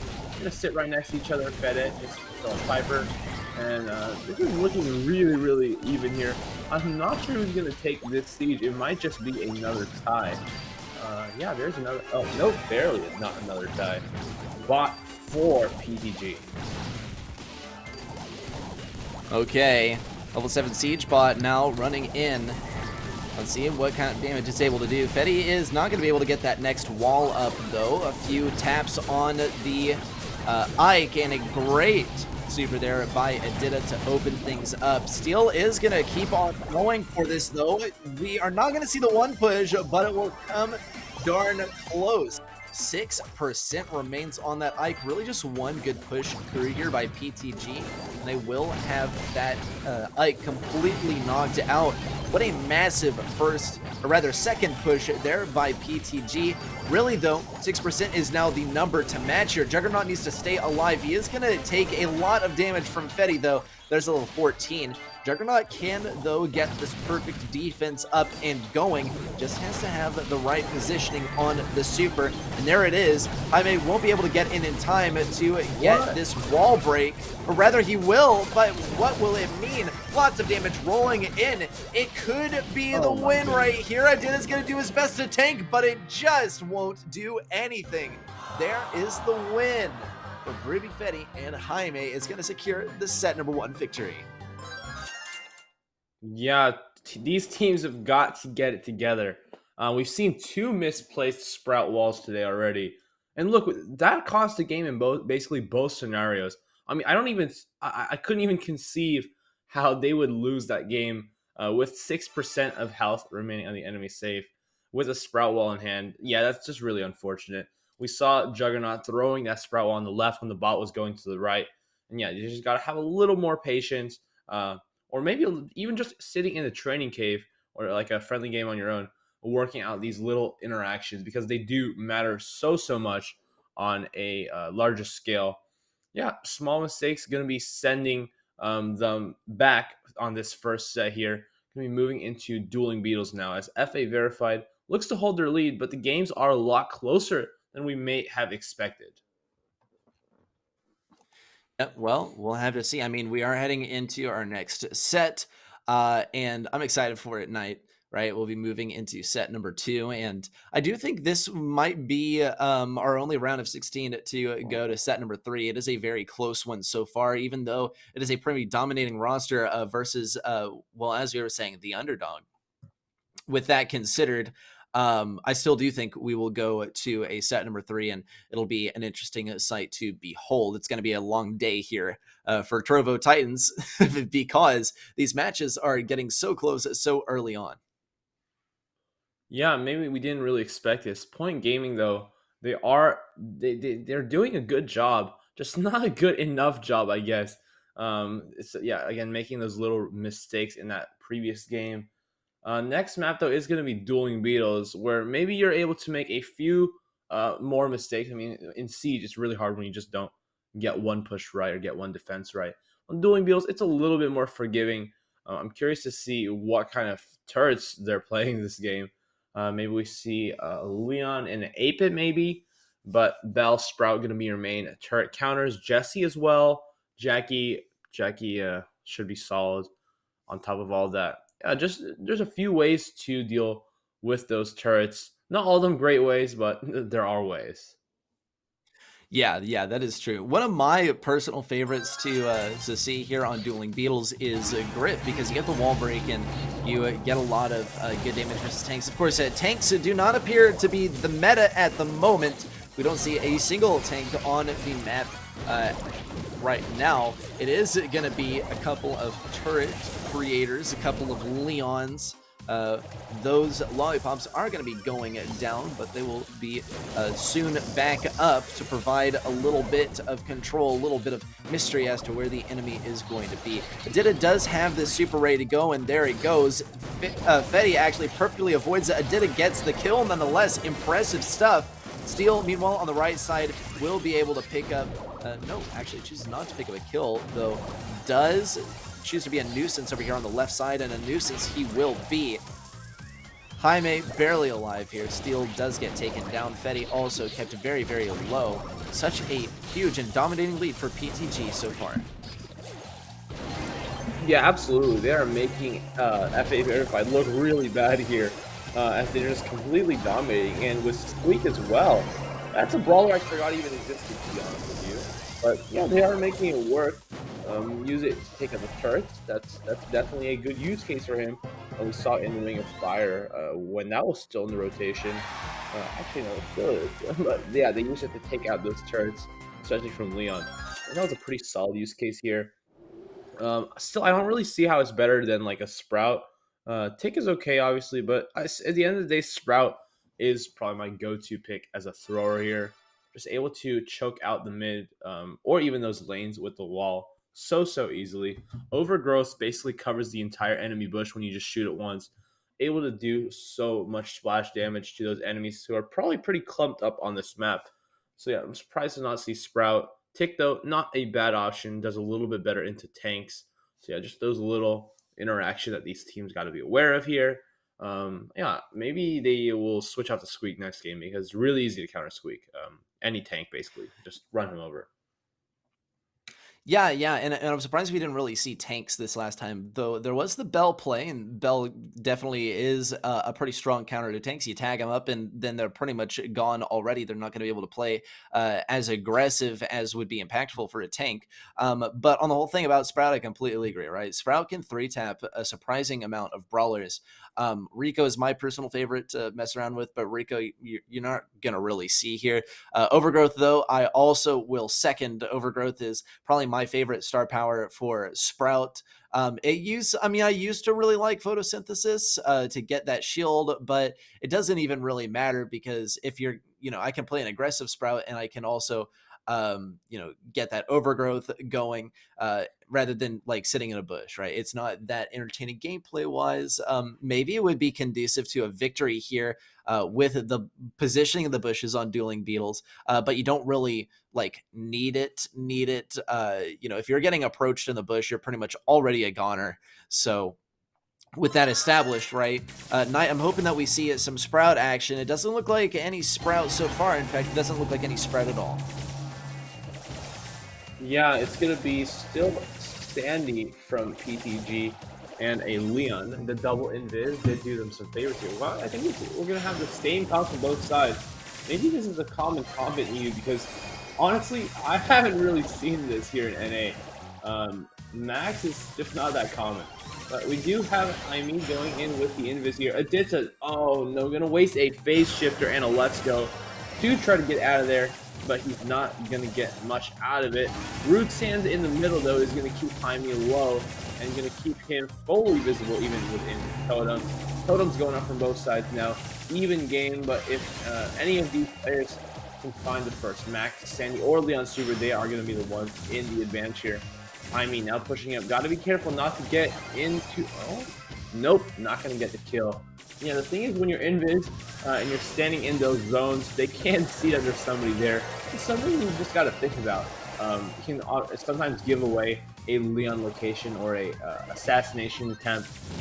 Yeah, just small micro interactions. Most people don't really notice that, but yeah, it's pretty clear when you notice the glowing, I think. This is though going to pop that super on the right-hand side. Brule and Jaime going to double team the Sandy.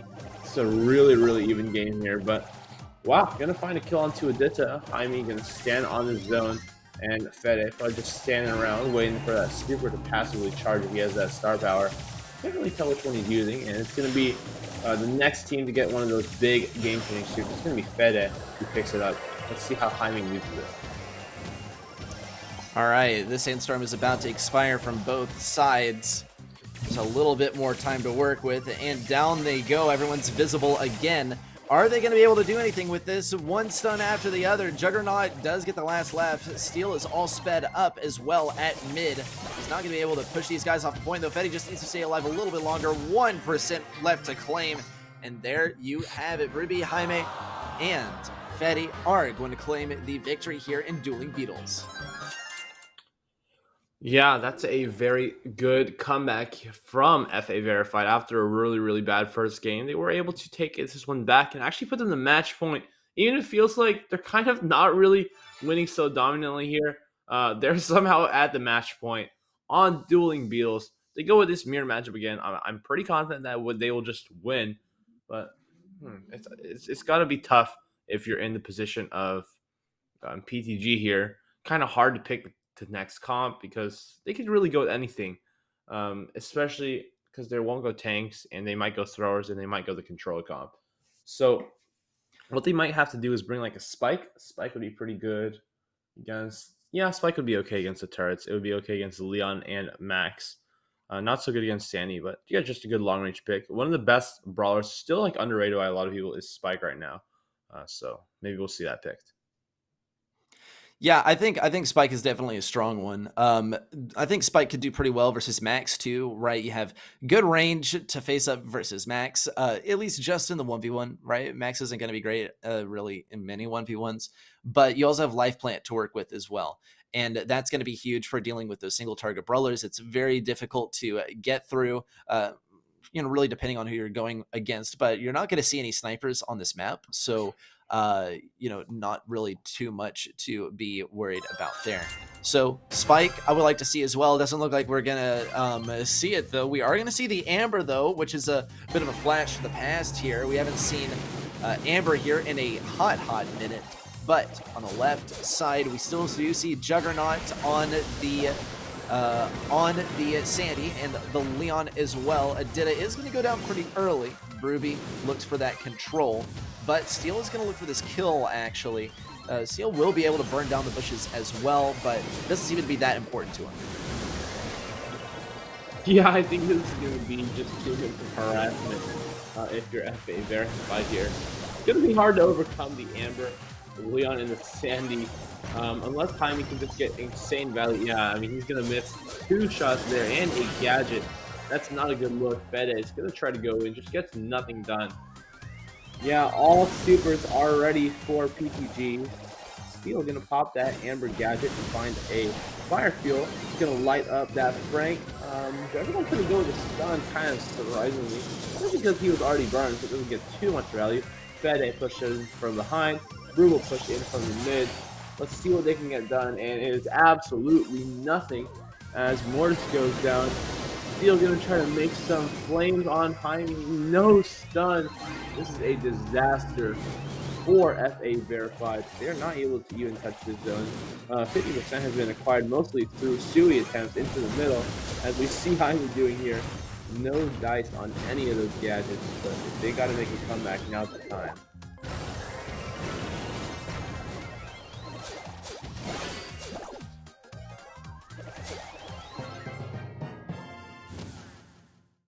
Yeah, and that's the match here.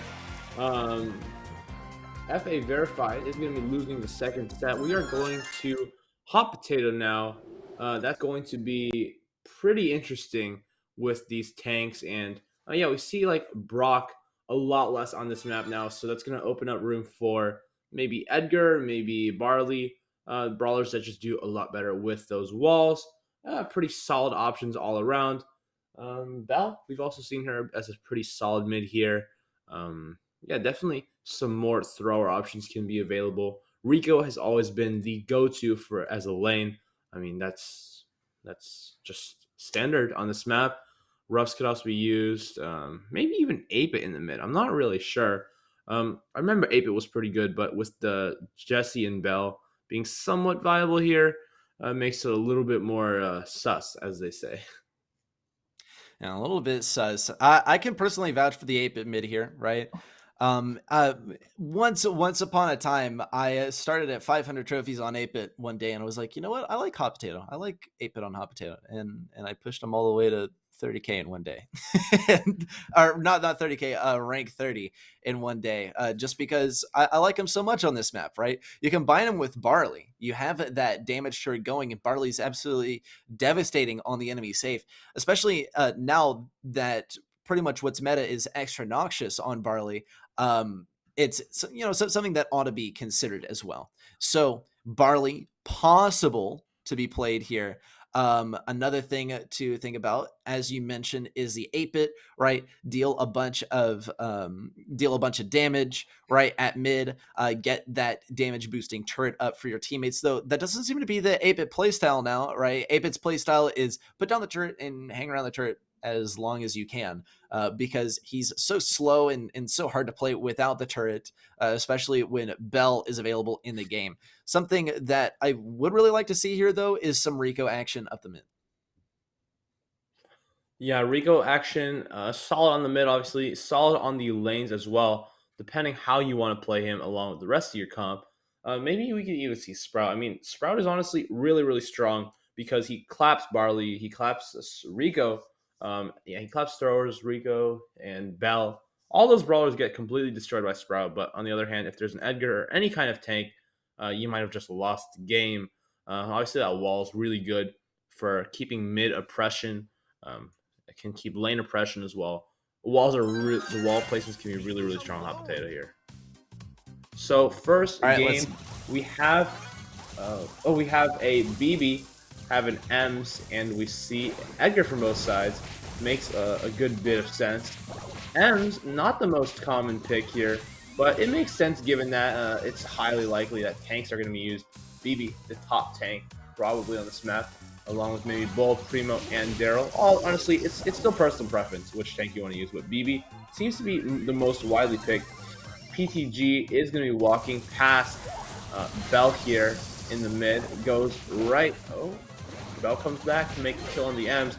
2 supers being used to take out the BB. A little bit of an overcommit here, but at the end of the day, FA Verified is still ahead in this match. Big bubble from Steel, and an interesting jump from the ditch just gets eaten up there.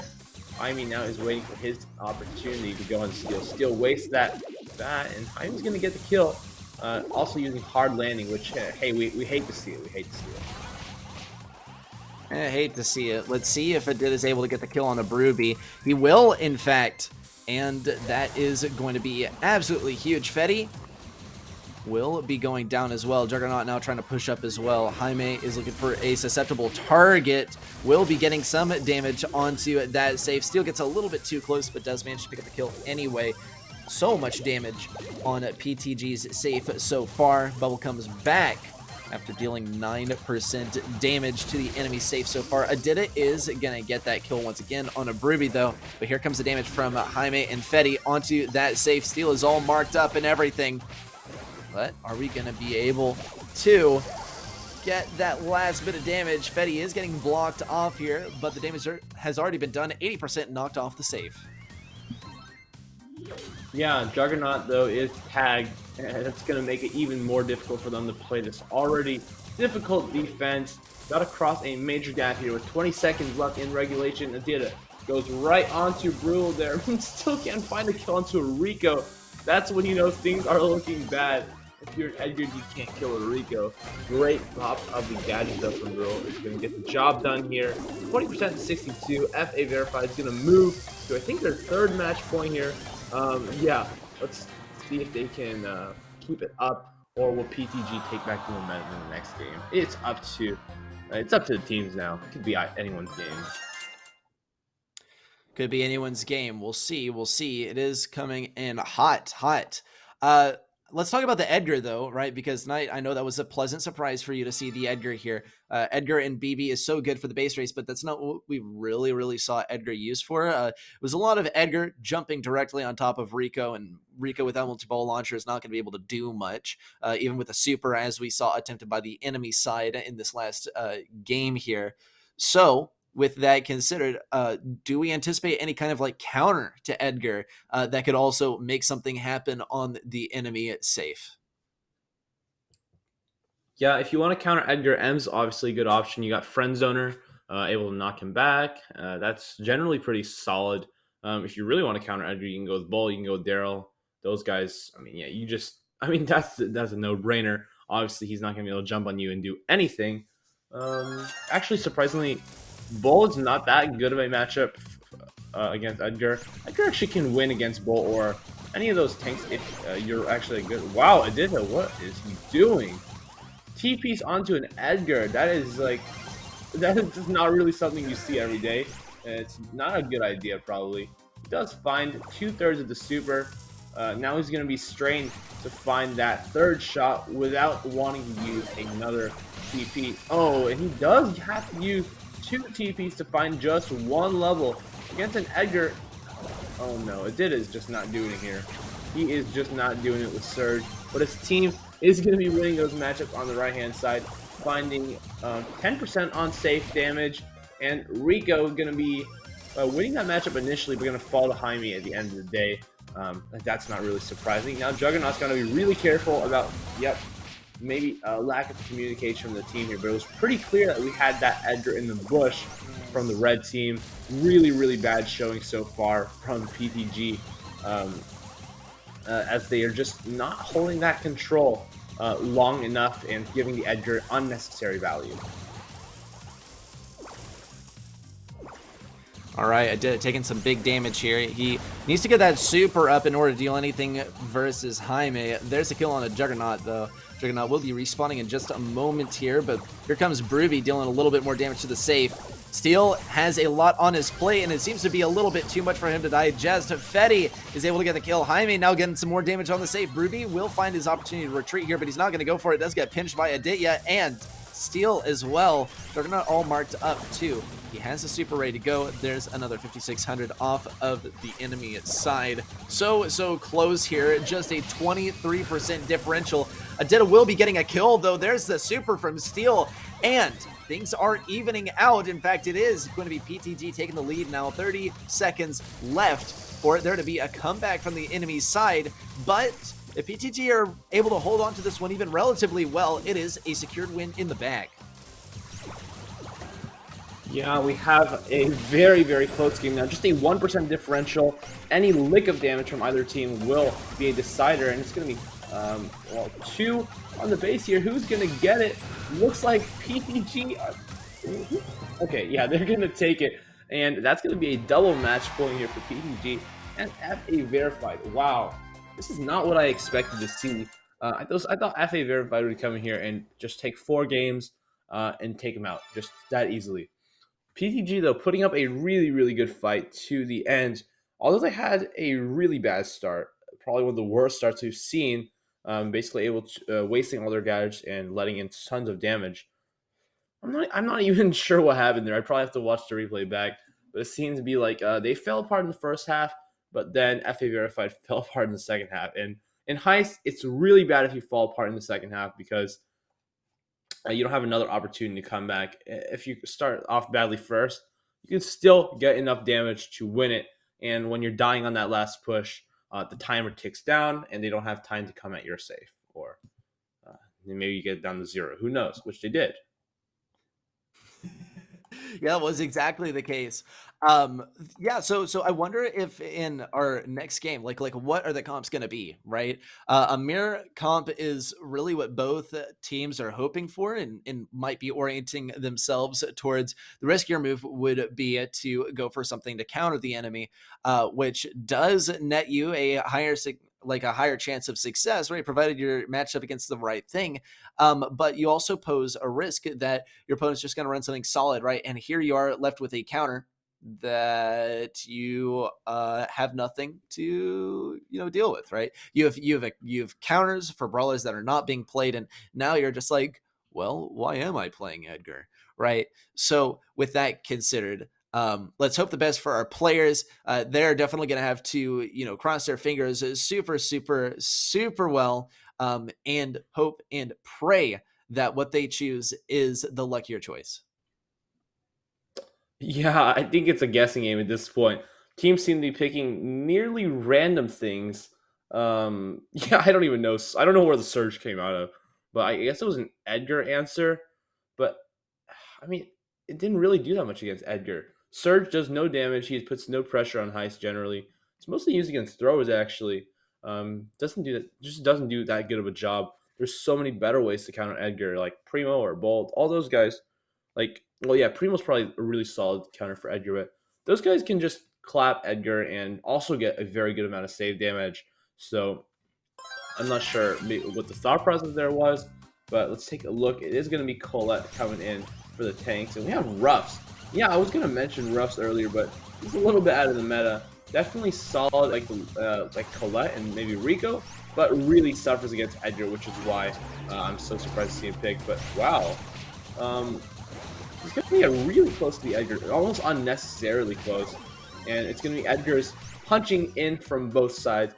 Jaime finding kills onto the left-hand side. Adita obviously going to get a kill on the Ruffs. Ruffs is one of the easiest matchups again for Edgar, actually. I mean, he can do nothing. Ruffs has nowhere to knock you back, and he does so little damage and takes so long to shoot out his shots. It's just completely ineffective. Good first super here from PTG. Colette going to find a little bit of value on the safe. Jaime going to be in a really bad spot here. Forced down to 120 health. Rule pops the super right on top of Adita, who wastes his super. Juggernaut goes down to find the kill before he goes down. And it's going to be a solid start for PTG in terms of damage. But now they're going to have to fight up against these buffs that Brule is now equipped with. Second buff now coming down for Jaime as well. And yeah, wow. What? He just jumps right in and seems to waste that buff. Not too sure what happened there, but at least he got 4% damage, so I hope he's happy. Yeah, the 4% damage. Oh my gosh, that's colossal. Like, I mean, hey, for now, the 4% damage is the difference maker, right? A 2% deficit is the current score line for PTG. But yes, the waste of the Colonel Ruff's treat is definitely unfortunate. Jaime is going to be getting some good value on the 1v1 over here on the right side versus Adita, but Juggernaut with huge damage. Adita also with good damage. There's another 5,600 and the super from Steel as well. This is big stuff from PTG. A large deficit to come back from for Fetty Broovy. Are they going to be able to do it? Fetty doesn't have a super ready to go. He will be able to try and pinch Adita here. Adita looks for the win on the 1v1, and it looks to be going his way. No, never mind. Jaime is able to get the kill. Broovy heals up as well with the bounce castle. 5,600 damage dealt there by Juggernaut. Jump in by Jaime with hard landing. 1,000 damage taken off the safe, but it's just not enough. That is going to be the win going to Jaime, Fetty, and Broovy. They'll be advancing on to the next stage of the competition. Well, yeah, PTG, good win from them there. Definitely didn't expect it as they seemed to dominate in those last two Heist games. Yeah, maybe the opposite people. Maybe I called it for the enemy team. No, I didn't do that. What? No, I didn't do that at all. It happens. But yeah, It happens a good showing from PTG. PTG. They're going to have a strong showing here, and definitely going to be a threat into these next few games. We got the next match coming up, which is going to be between MKR Vice and Scarlet Stars, who I'd be lying if I said I've heard of them before, but I'm really excited to see what they can do. I mean, Point Gaming, already a team who's a little less known, but they were able to make a good showing against FA Verified, which is honestly one of the top teams in Europe right now, arguably even a top 8 team. I don't think just anyone can come in and win a Razor tournament. That is for sure. Yeah, they're going to be playing up against the winners of this next match, and hopefully we can see some underdogs to fight up in the semis against either Final Stand or Esports Empire. Both really, really good teams. Yep, definitely some solid rosters to be considering here, right? So as we get further and further into the tournament, the teams are going to get more and more and more stacked against each other, as well as survival of the fittest, right? And at some point, you're just going to have some Titans to work with here. We got our maps and modes ready for our next match. Let's take a look what exactly those are going to be. Wonder if we'll see some familiar maps up on here at night. We're going to be starting off with the Gym Fort, then Backyard Bowl, and then Pit Stop. None of these maps have we seen so far, and this is pretty refreshing night. Yeah, it's always good to see some new maps and new modes. Gem 4 is a fun one, probably one of the funniest gem grab maps, able to rob at all angles. Let's take a look at the bans, though, as we've got pretty varied meta on each of these 3 maps. Okay, what do we have? Going to be starting off with Crow ban. Interesting way to start things off. The response of the Poco ban. Man, we are just never going to get to see our favorite mariachi played in the game. No one wants to play against him. He just kind of Mickey Mouses the game a little bit. There's the Buzz ban, though. We haven't seen Buzz too much, but well, he won't be surprising us today. And there's the Meg ban as well. This one I can definitely vibe with, Knight. She's such a powerful brawler, and she did seem to be the X factor in a good number of her matches today. Yeah, Meg is really, really strong, without a doubt. It just does everything, I think. I guess you can't really take out a thrower, but I mean, yeah, Meg really suffers against throwers, but that's really about it. It can clap almost any other brawler. It can clap assassins, long range even because of the health and the range. Just such a solid brawler. Um, and yeah, let's go talk about this next match here. So they've got a pretty solid set of bans. Poco, though, it's always being banned in EU and EMEA for sure. No, EMEA is EU. EMEA and EECA. NA, it's like Poco is available almost every game. They're always looking for the funny Poco comps, and then they're posting the tanks GIF to Twitter. You love to see it, but EU does not vibe with that, unfortunately. Hoping to see some more of that with like Poco Frank and maybe even a Jackie. It's just fun to see. Yeah, it is certainly fun to see. I mean, we talk about Poké Double tanks. It is, yeah, kind of the Mickey Mouse strategy, right? It's frustrating to play against. It kind of kills you a little bit inside to play as well, knowing that it's so effective with such a little effort. But it's also one of those that can be countered pretty well if your enemy is able to predict it. And if there's a pretty large skill difference, then you might be more prone to play double tanks plus Poco or healer. And then your enemy is gonna, be able to more easily detect that, yeah, they are gonna play the double tanks here. And now we do need to play the counter to that, or we need to play something that does account for at least one brawler. With Ash in play and Byron in play, that is a possibility if these players wish to use that strategy, and we could see the Byron and tank strategy coming out here. But something tells me no, because we've seen these brawlers available in the same match before, but did not happen at all. Pit stop, I would not expect to see it at all, but I mean, it could happen. Pit stop, one that I'm very excited to see in our current matchup. Definitely going to be conducive to some Rico play, going to be conducive to some Barley play as well, and maybe some stuff to counter out the Barley as well, like an Edgar or something. Yeah, so I think Byron has a lot of synergy with a lot of brawlers. He just works really well, even with long range healing them is so important. Um, but when you pair him with like Ash, we've kind of seen that fall out of favor in the meta. I still think it's pretty solid, but obviously I think there might be better combos with Byron. Like Jackie is probably a little bit better. Byron and Meg, we haven't seen much of that honestly, but yeah, Byron can just be used as a sharpshooter even because he's able to shoot his shots from a long range. That's like bell range, I think, and you can lob the chug jug over the wall, and that basically can finish off any enemies. I think one regular shot and the chug jug is enough to take out all the 3360s, two shots, and the super can take out all the 3900s and the 4480s. I'm not sure. I think so. Well, really, I mean, it's a game about guesstimating here, right? Just having a general idea of how these things go, because now you got what, like 50, 52 brawlers in the game, and it's a lot of stuff to keep track of, especially you know that gears are going to be in the game, and you're going to have like more modifiers like resistance or damage or things. It's going to be pretty complicated to know like how many hits does it take to kill an enemy brawler, how many hits does it take for them to kill me, because you never really know what they're running. Yeah, it's really unpredictable, especially that's probably why like people like to ban Poco because it reduces the unpredictability of a lot of matches. And of course, there's so many ways around that. People still run like triple tanks without a healer because at the end of the day, you don't need a Poco necessarily to run over a Sprout or like brawlers just don't do a lot of damage in the first place.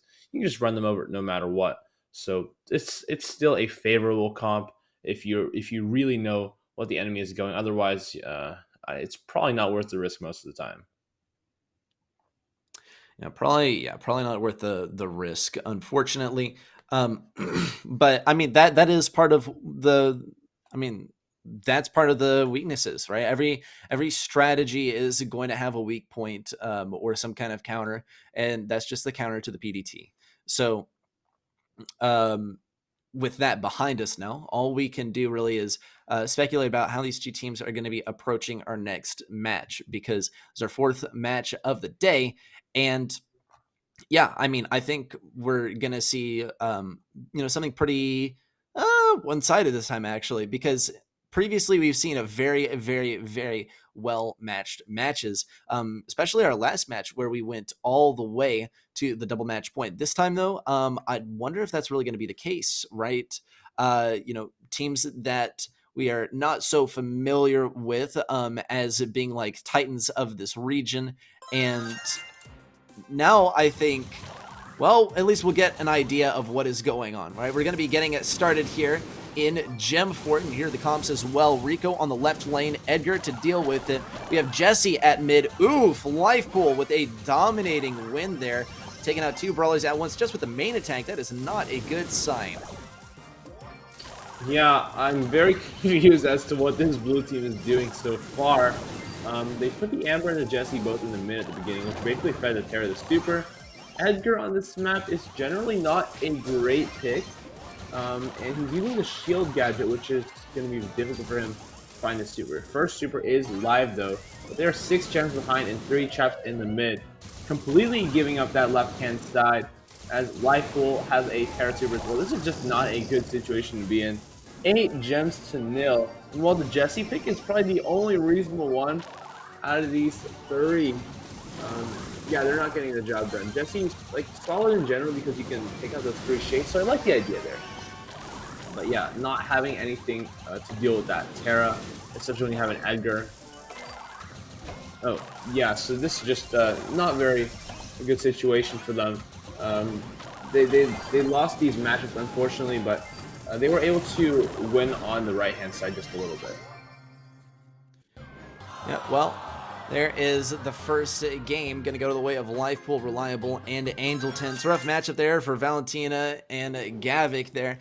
They can definitely come back. That's only one game out of the way. Yeah, but we did see some pretty dominating wins by the enemy, just like these, micro plays, just single situations. What stood out to me was the kill there by Tara, getting a couple of kills there in just the main attacks, right? Which you don't usually see. Usually it takes a super or something to do that. So definitely kudos to them. It took very good positioning and very good timing to pull that one off. So as we head into our next game, as we are preparing, right, I wonder if we'll see like some comp switch ups. I think maybe what could do some favors for this team is spreading out a little bit more, going for respective lanes rather than doubling up on mid.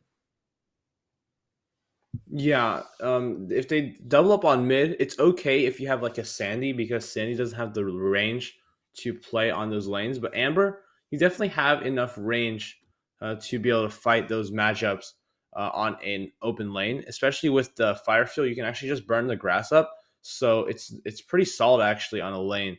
But if you're putting her into the mid, she can't really navigate around those walls really. And here is a good switch up from them. They are actually putting Terra into the mid with the Bell, which is exactly what the other team was doing. So yeah, they're definitely taking some inspiration from our red team, and it's going to be paying off so far as they win those initial matchups. Reliable though is reliable as he stays on the Rico there and wins those matchups pretty dominantly. Life Pool is going to throw out some Terra Shades. They don't really do a whole lot. Here comes the Rattle Hive. Can it pick up any damage? It doesn't look like it, but it is a gem lead for this blue team. Very aggressive pickup there, and it's not going to pay off. Life Pool finds the gravity. It's going to be 7 gems to nil in the mid. Up reliable, good angles as well. Lola is going to have a rough time. Lola did get the super, though. Lola can do something with that. Meanwhile, on the left side, Gavik is going to be looking for that enemy. Reliable just seems to be reliably evasive, though.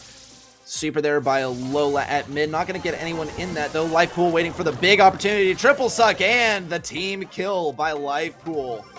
There is that Shade as well, looking for yet another target. Does go after Lola. Lola now trying to pinch her on the left side. Isn't able to get the super, unfortunately. Valentina having a rough time as well. Gavik looking for a target, but can't get it. There is the sad pin, and there is set number 1 out of the way. Going to Angel 10's Life Pool, and Reliable in a dominating couple of victories there. Yeah, that's very unfortunate for them. Life Pool is playing a really, really good Terra.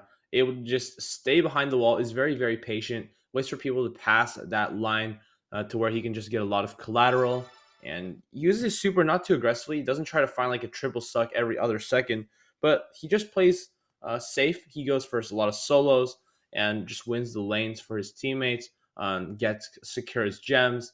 That's exactly what you need to be doing. I see a lot of Terras playing really over aggressively, and eventually they just completely throw the game because they don't have any value out of their supers that takes so long to charge. Yeah, it's unfortunate, right?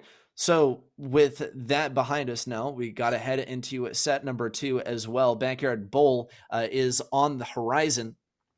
And this is when we would like to see some longer range brawlers. Definitely something that we could expect from MRK Vice 333. We saw the B coming out. Definitely going to be a good pick upcoming for Backyard Bowl. But we'll just have to wait and see whether that comes out once again. B wasn't exactly, the most helpful pick, unfortunately, for Gem Fort. But if they stick with it, right, if you really want to play the B, then this is where to do it on Backyard Bowl. Let's see if the bell comes out once again as well. Doesn't look like it, but though we do see the B, though here's a Shelly as well. And definitely an interesting pick. We'll see what it is able to do. Ooh, actually, Reliable was not able to put that one in the goal. Lola tries to save the ball, but Angel Tints is able to walk it in anyway. It's going to be the first goal going to the enemy team. Yeah, rough situation for them. Not the best matchups, as Bell basically outranges all these brawlers, able to get a lot of value with the Leon Totem as well. Clay Pigeon's being used from Shelly, not going to be doing too much work. Stick around, comes down from Spike. Lola is going to be trapped back here. Spike throws another super onto Valentina. They are all going to be obliterated. Lifepool uses that life plant pretty well, actually, and tanks a lot of damage. Is going to receive the 1,000 healing as well. Nice kills from him on the left-hand side. Reliable puts it in. That is match. Now we are match point for the red team. I think that is FA Scarlet Stars.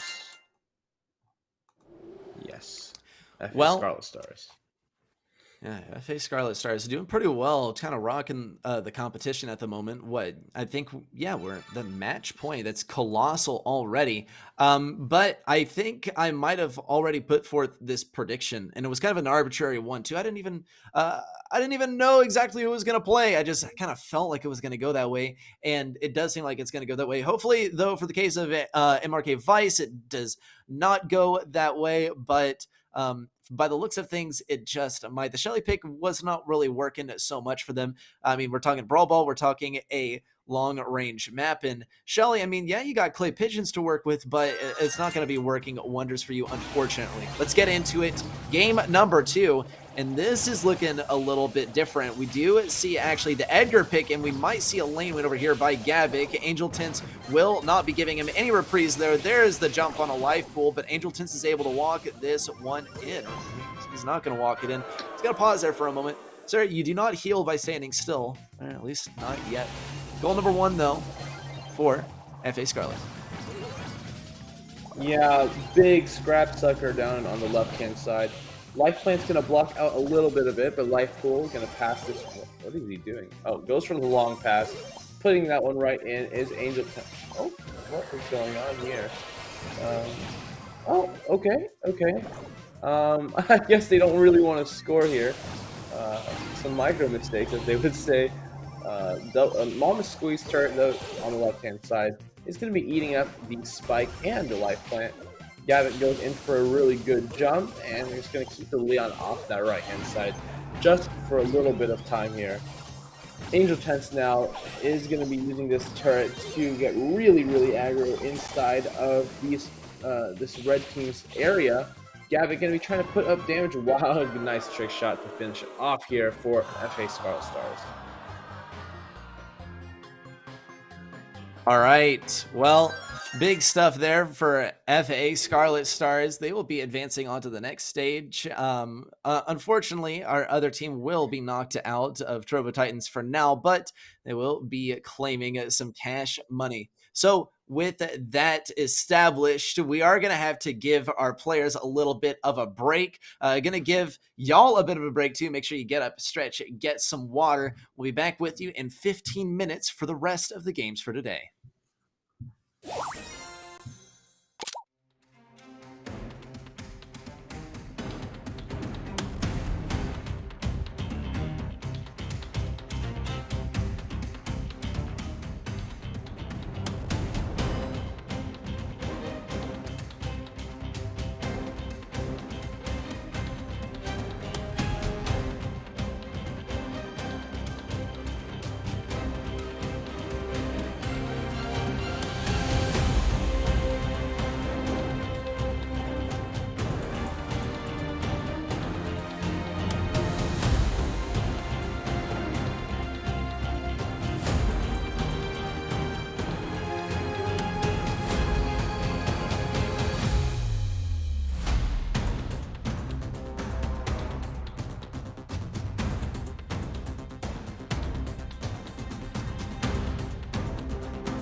All right, welcome back everyone to Trovo Titans. We are going to be moving into the latter 4 matches of the round of 16. Get excited. It's going to be super exciting stuff. I'm ready, set. I am joined by Nighttime Clasher once again.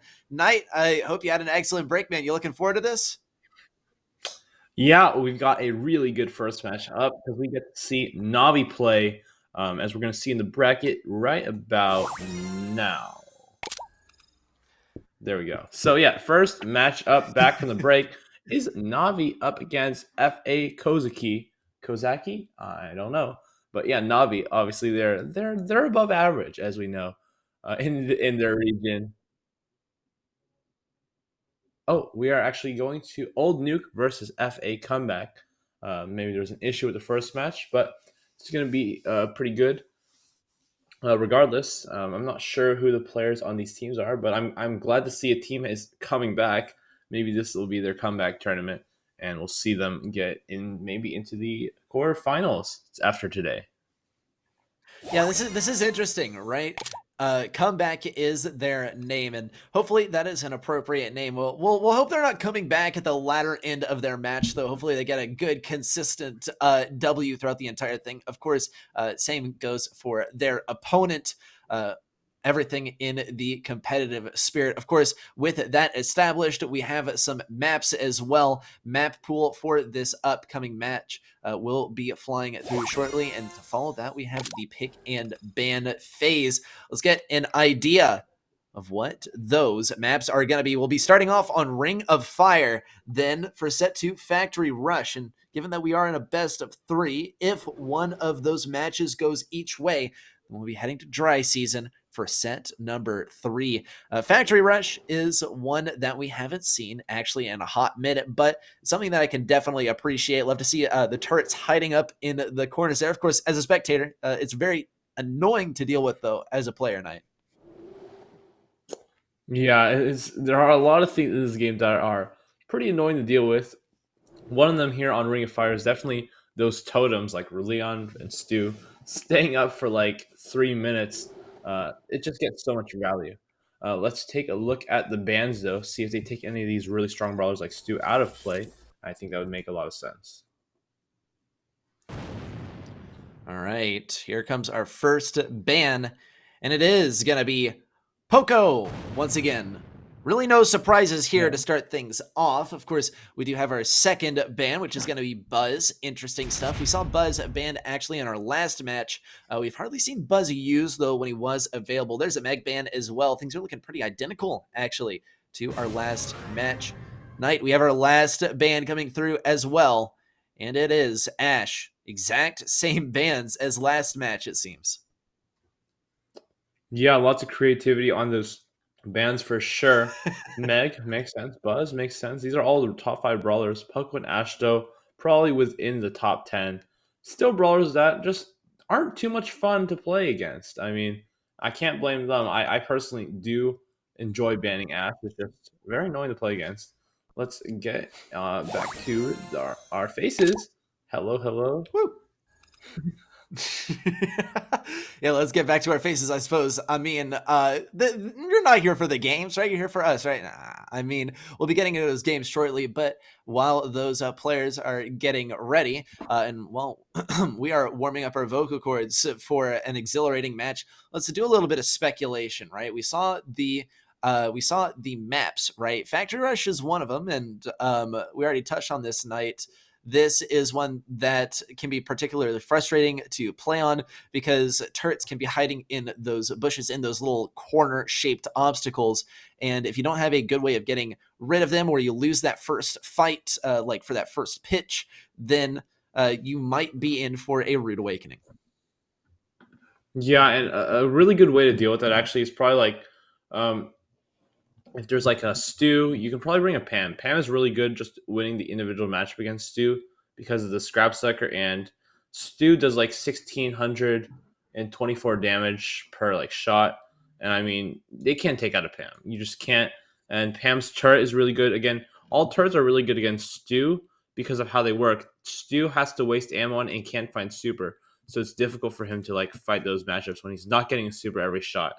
which is usually how he wins matchups. Pam really good against him. Also having the Mama Squeeze, it's able to take out any turrets from over the wall. That's always a pretty powerful tool, especially against Stu, even against 8-Bit and Leon. Yeah, you just lob it over the wall and you get the damage done. Pam's also great at defense. I really like using Pam here. I think it's really, really underrated. But if you want to counter it, probably go Bell. And that's probably the issue with Pam, because there's too much Bell. Yeah, I would say that too. I mean, Bell is just like, so useful for getting rid of turrets, right? Because you have that reflected shot, but more importantly for brawlers where one of their main aspects is their health, right? Mm-hmm. It can be very, very useful to have high health, but when you have high health and there's a Bell on the enemy team, then it really just makes you a target and it makes you just a pin cushion for all of their teammates as well, everyone on the opponent team. So it's unfortunate. It's an unfortunate curse, but it is one that, well, our tanks will have to live with, and perhaps we'll have to choose not to live with and just not pick a tank to begin with. Another thing that we could see, though, Knight, is Leon, right? That useful invisibility gadget. We've also seen the Leon turret used in combination with the Stu turret as well, which I would be interested in seeing. Another thing that I want to bring up as well is that Buzz was spanned out, and Buzz is useful for getting that first bolt, but he's not going to be in play today. So I wonder if anyone's going to be playing like a Carl or something just so they can get their first bolt. He's not like that great, but he's possible. Oh, Oh, well, getting a little bit of news that we're going to be actually heading to Navi, which is actually not that bad of news because we were hoping to see them go up against FA Kozaki to start things off. So seeing that be our beginning here on the opposite side of the bracket is actually quite refreshing. Let us get an idea of what maps they're going to be playing. Hard Rock Mine to start us off, Knight. yeah, Hard Rock Mine is a classic map. Sneaky Field as well. Kind of has the same vibe to Hard Rock Mine. Lots of open areas, but also solid amount of bushes. Safe Zone going to be our open map where we see maybe some Colt. Colt's usually the wall break option in EMEA and EECA. So let's take a look at the bans from these teams now. As let's see what they've selected or are selecting as we speak. All right, let's get it. Stu is the first ban. Second ban is going to be Poco. Man, at this point, I kind of want to see some Poco play. Max, of course, and we are going to see the Byron ban to end us all off. No healers, no speed either, no speed turrets either, with Stu out of the mix. Expect a good, clean match. Let's talk about the bans from Navi, actually, because they got rid of Poco. That's definitely confidence ban, but they're also getting rid of Max. Which does show that Navi, they don't want to deal with these fast, tanky, healy comps. The Byron is ruled out by FA Kozaki as well, so something to consider. But it does look like Navi is really just trying to eliminate the things that are kind of wishy-washy, kind of difficult for them to predict, and they're going to be just playing stuff that's robust, that's strong, and doesn't rely on the Mickey Mouse aspect of some of these brawlers.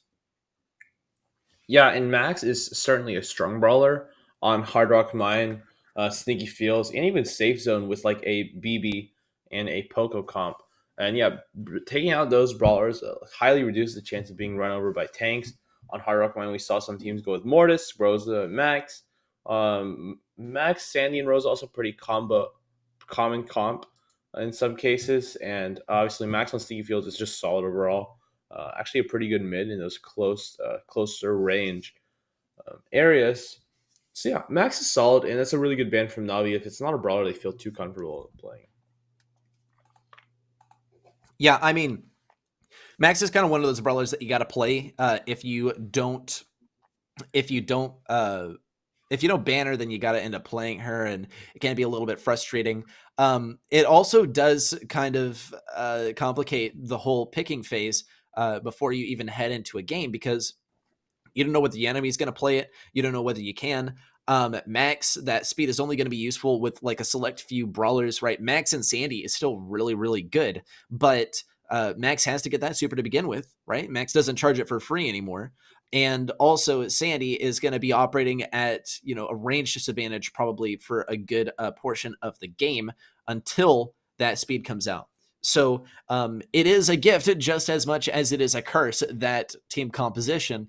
And it's a good thing for Navi that they're eliminating that out. So with that out of the way now, all we can do really is wait for our first game to get started, which should be happening any moment now.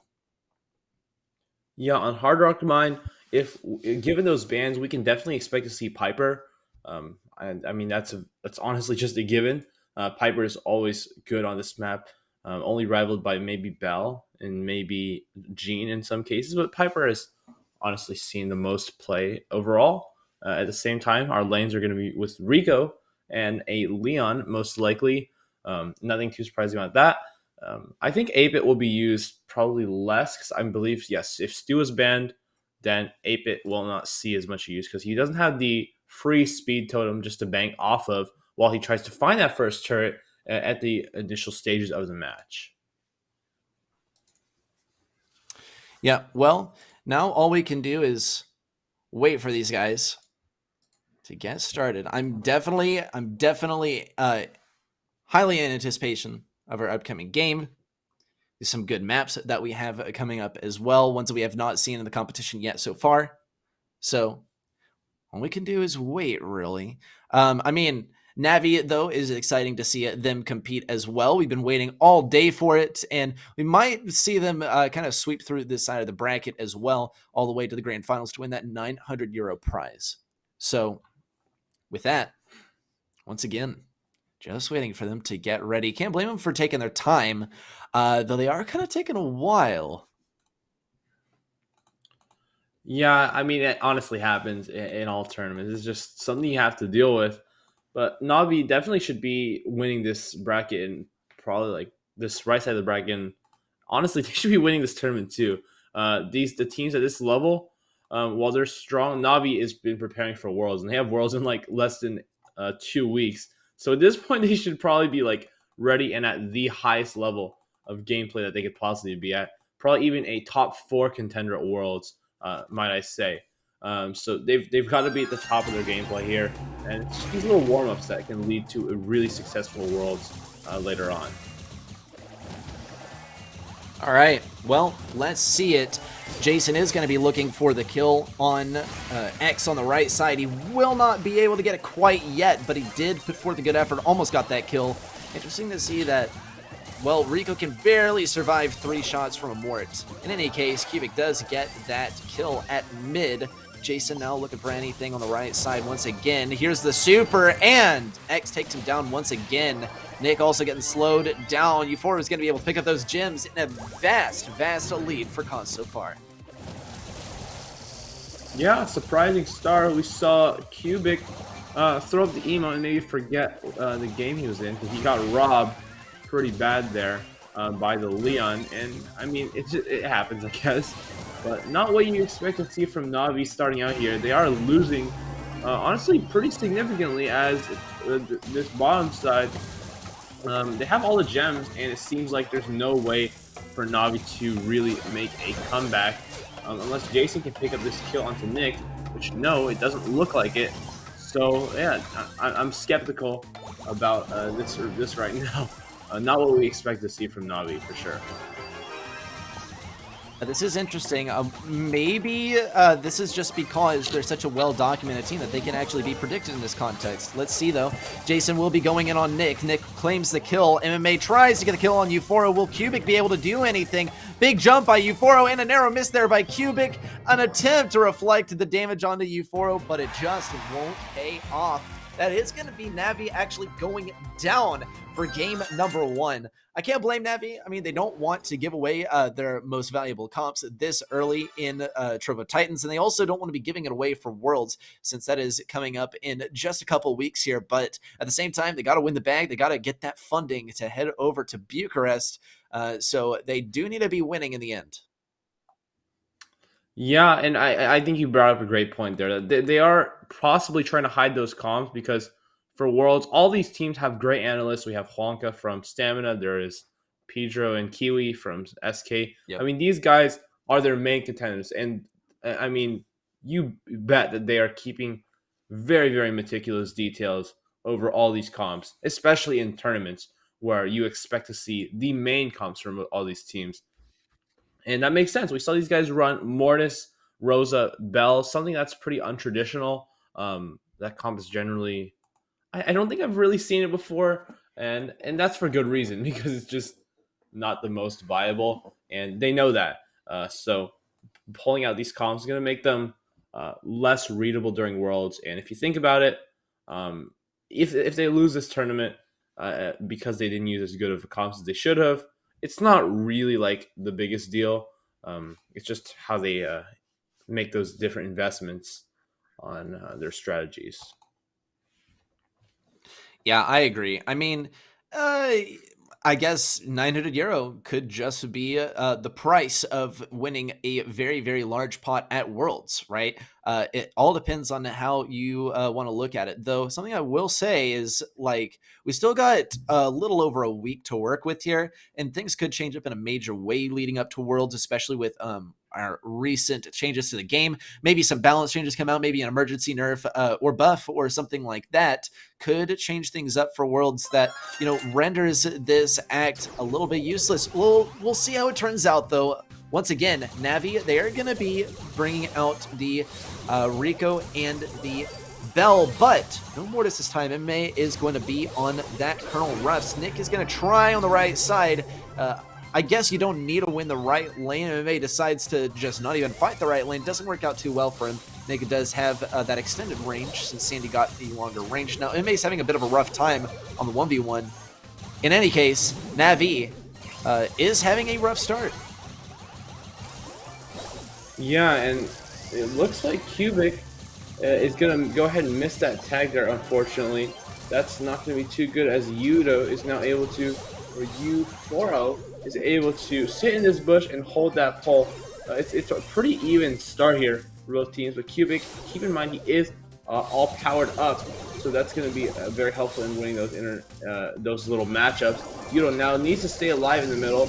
Going down is not going to be good for this team here, as they are now 10 gems down with only Sandy in the back. But they find the kill, and it looks like Cause might be able to get out of here along with Yudo, who makes a great pull.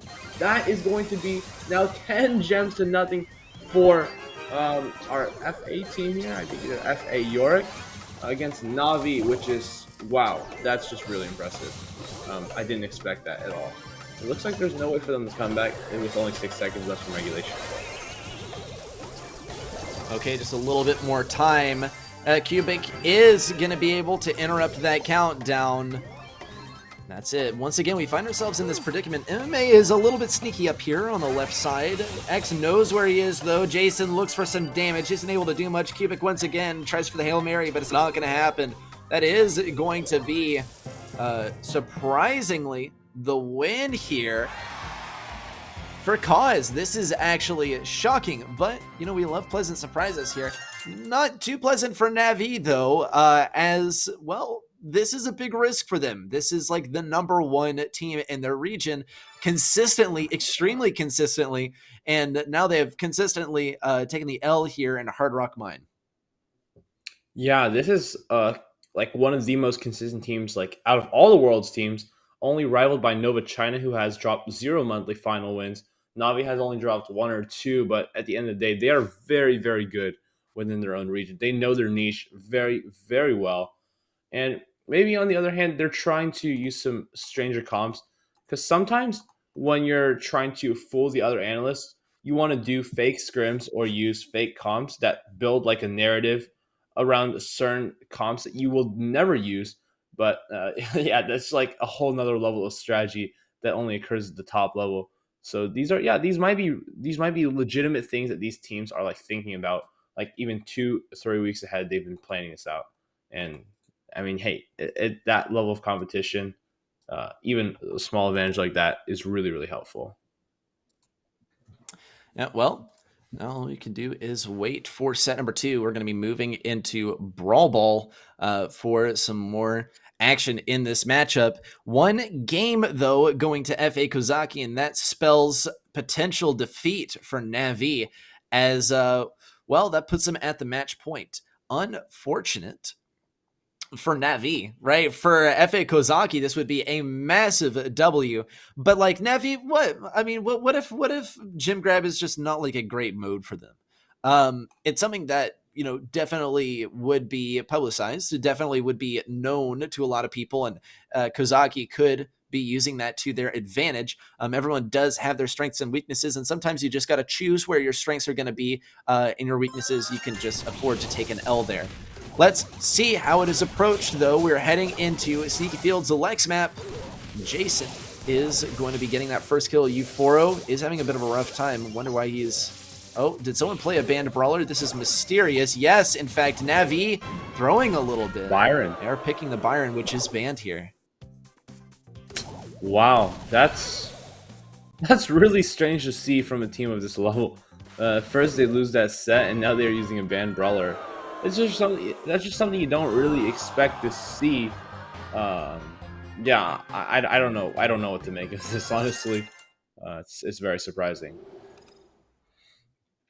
Yeah, I'm surprised, but I mean, hey, maybe something will happen in our next game. It is mysterious. I'm definitely just as shocked as you and I, Knight, if not more shocked. But yeah, it looks like someone played a banned brawler, and that is always going to result in a loss for that team. That's just how competitive goes, right?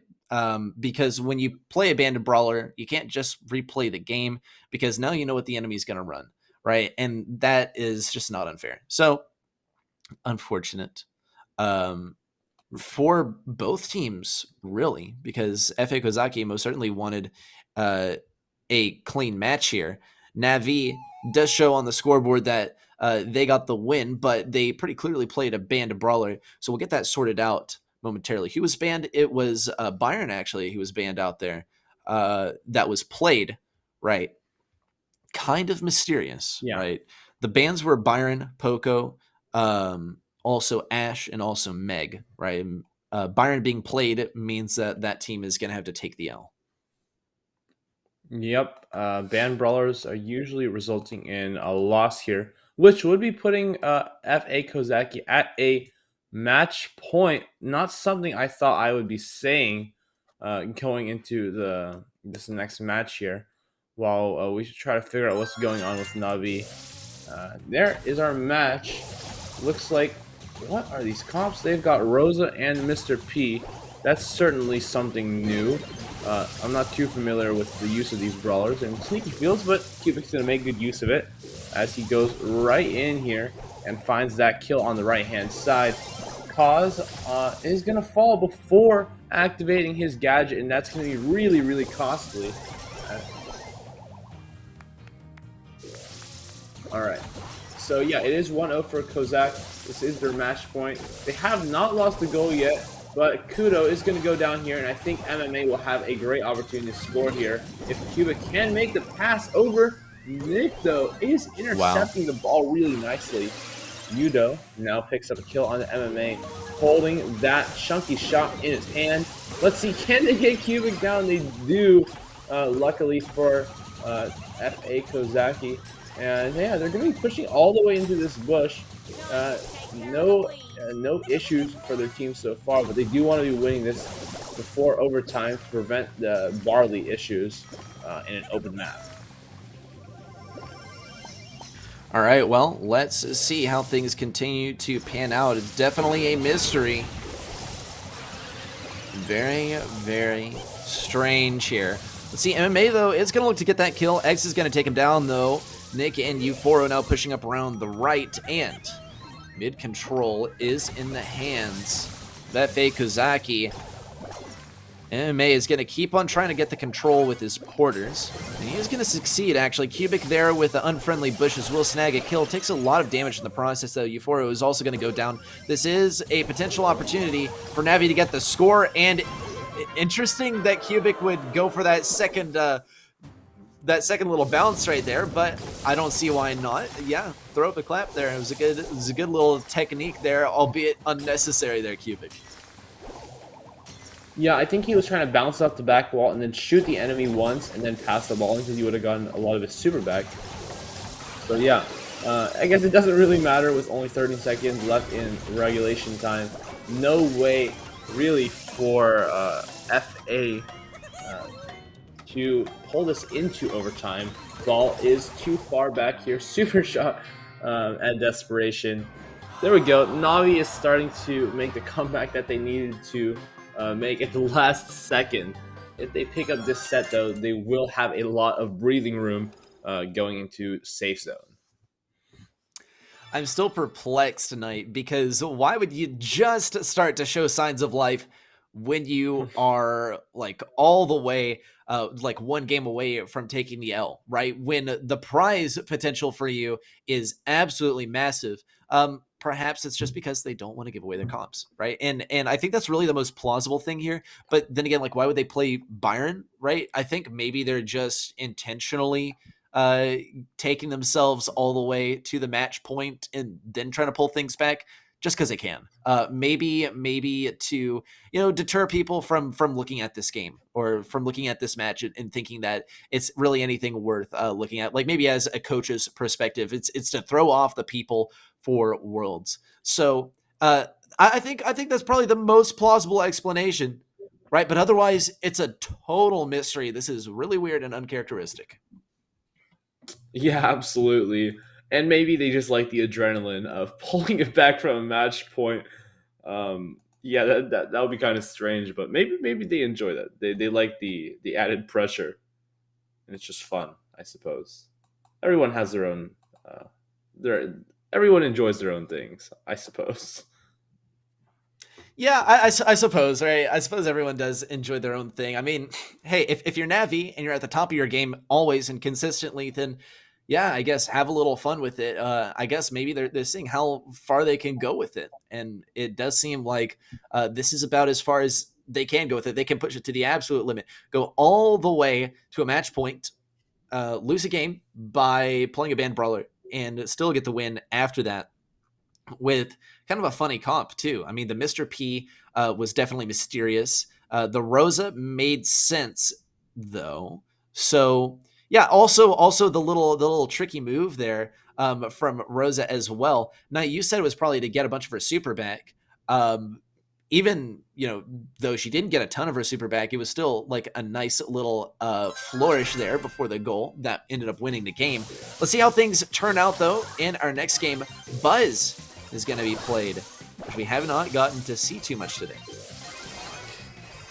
Yeah, Buzz usually is the man of the hour in these kind of maps. Cubic gonna throw up his signature grin there as he finds a kill and then goes down. It's not that bad of a matchup here for Na'Vi, but it's not a good one either. Terra, Jean, and Sandy versus tanks, I mean. And yeah, B is also going to be countered by like Terra Shades. They are in for a rough ride. But hey, they probably know how to make a mechanical diff.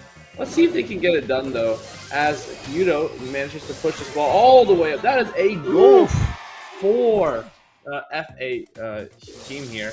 That is really, really good for them going into this possible match point. Yeah, MMA gonna get knocked back here. All of the team from the blue side are finding their supers. Terra Suck goes down, and this might be a goal opportunity. This might be it. Wow. Let's see if... Oh my goodness, that's it. That's it. That's it. Navi's out. No way did it just happen like that. In any case, FA Kozaki with a massive, massive win here. And Navi with a crushing defeat, though kind of self-imposed here, if you ask me, because, I mean, Navi, they totally could have taken it like any other way, but I think they kind of chose not to. Unfortunate there for Navi, or perhaps self-inflicted. And on the other side of things, huge win for FA Kozaki. They're going to be heading on to the quarterfinals. Yeah, Navi doesn't lose too much here. They're probably not too upset, but they did make FA Kozaki's day, that's for sure. And maybe they made the day a final stand and all those teams on the left hand side of the bracket as well. Knowing that you can make it to the finals and not have to deal with Navi is certainly going to be a sigh of relief for them. But yeah, at the end of the day, FA Kozaki, they played that well. They picked good comps. They knew Navi might go with like Rosa or those kind of tanks, so they brought Terra, they brought Jean. They were and Sandy. They were very smart about their comps, and it paid off. They definitely still deserve this win. Uh, and yeah, they should be doing good on this right hand side of the bracket for sure. Oh yeah, definitely well earned, definitely well deserved as well from the effort put in, right?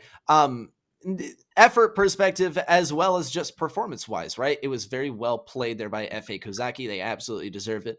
And I'm a little bit this is an understatement, a little bit surprised, right, that Navi was not able to pull this one out, or maybe they chose not to pull this one out.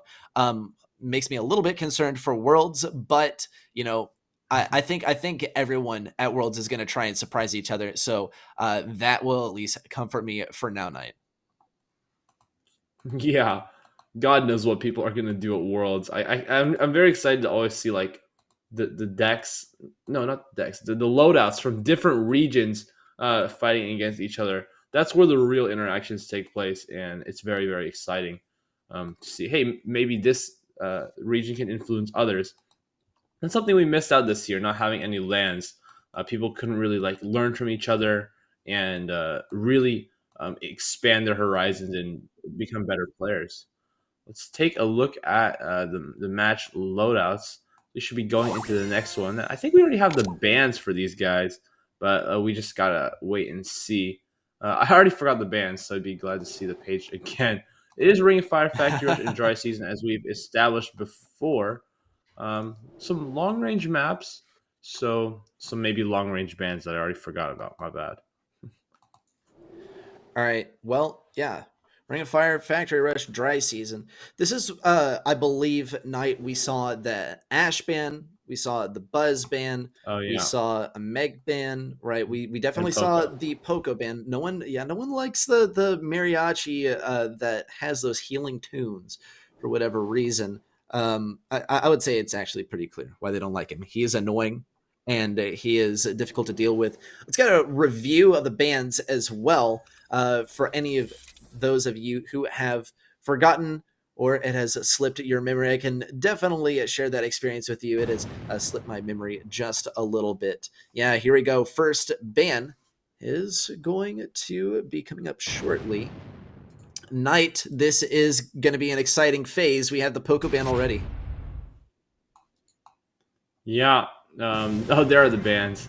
I'm completely refreshed now. I have the memory of a fish, as they say. We were all good though. Yeah. All right, Buzz, so Meg, Ash, those are our bands. yeah, with these bans though, as we said, no real tanks in play. We do have Byron banned. No, Byron isn't banned. I mean, so that will be the main tank choice for a lot of these players. No, the main tank support choice. Obviously, he's really good at healing. Sometimes even arguably better than Poco at his own job. Kind of usurping him in the meta. Also being able to fight like long range. He's just generally better. So no fear for the tank lovers in today's match for sure. We still got Jackie open. We got Frank open. Haven't seen so much of Jackie and Frank today, which I'm still a little bit surprised about considering how strong they are with some recent like changes to their overall kits and their like just overall effectiveness in the meta is a lot higher, I think. So maybe they haven't picked up as quickly as NA on those, but I'm very confident that these are actually strong brawlers, and I'm not being fooled. Yeah, I mean, I don't know. Yeah, this is going to be a mystery. An interesting match coming up. We were like anticipating this one was going to come up as our first match, and then we had a little bit of a delay, so we'll be getting into it momentarily. But we have the maps out, we have our picks, and or rather, we have our bands, right? But the picks are really what the mystery is going to be. So all we can do is wait and see what our players are going to be bringing it to the table today. Yeah, and they might be bringing a lot of Byron and Bell to the table for sure. I think Infected Rush Bell will be our choice brawler. There will also be probably a Spike to deal with those lanes and being able to deal with totems because of how he can shoot around those walls with the curveball. Additionally, we could have Spike. Yeah, Sprout, counter Spike, of course. He's like the main counter for Spike and does a great job at defending on this map as well. Much more effective here than bot drop just because it's a lot easier to actually just drop that wall. And that's a huge reason. It's something you can perform consistently without having to do a lot of work or due diligence on those interactions. It's relatively straightforward, I think. So Sprout definitely a really good option here and good for turrets again, which is um, pretty useful because we are. It seems like we're always in a turret meta. Like there's always really strong turrets, but I think that's just part of the game now. Pretty much part of the game is like these free abilities that are super strong and make impacts that last the rest of the game. It started with gadgets, right? Well, it started with the later stages of the gadgets, right?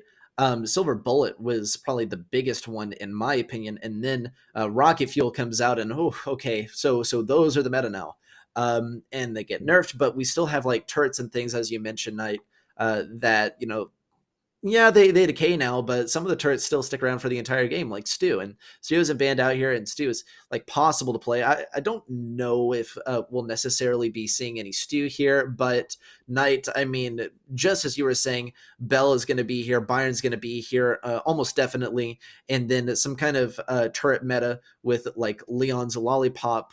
Or something like that. There could be something to deal with it as well, right? Some sort of brawler that can counter it out, like a Sprout or something that's able to get rid of those turrets or those totems or buildings or whatever you want to call them, and also throw up the wall when it comes time for defense. Yeah, those walls can make a big difference, not only on defense, but I mean, they're so good just for holding lanes because of how oppressive they are. You can just stop a guy from coming to the lane, and Sprout being able to three shot like most of these brawlers is just really, really strong to have on your side.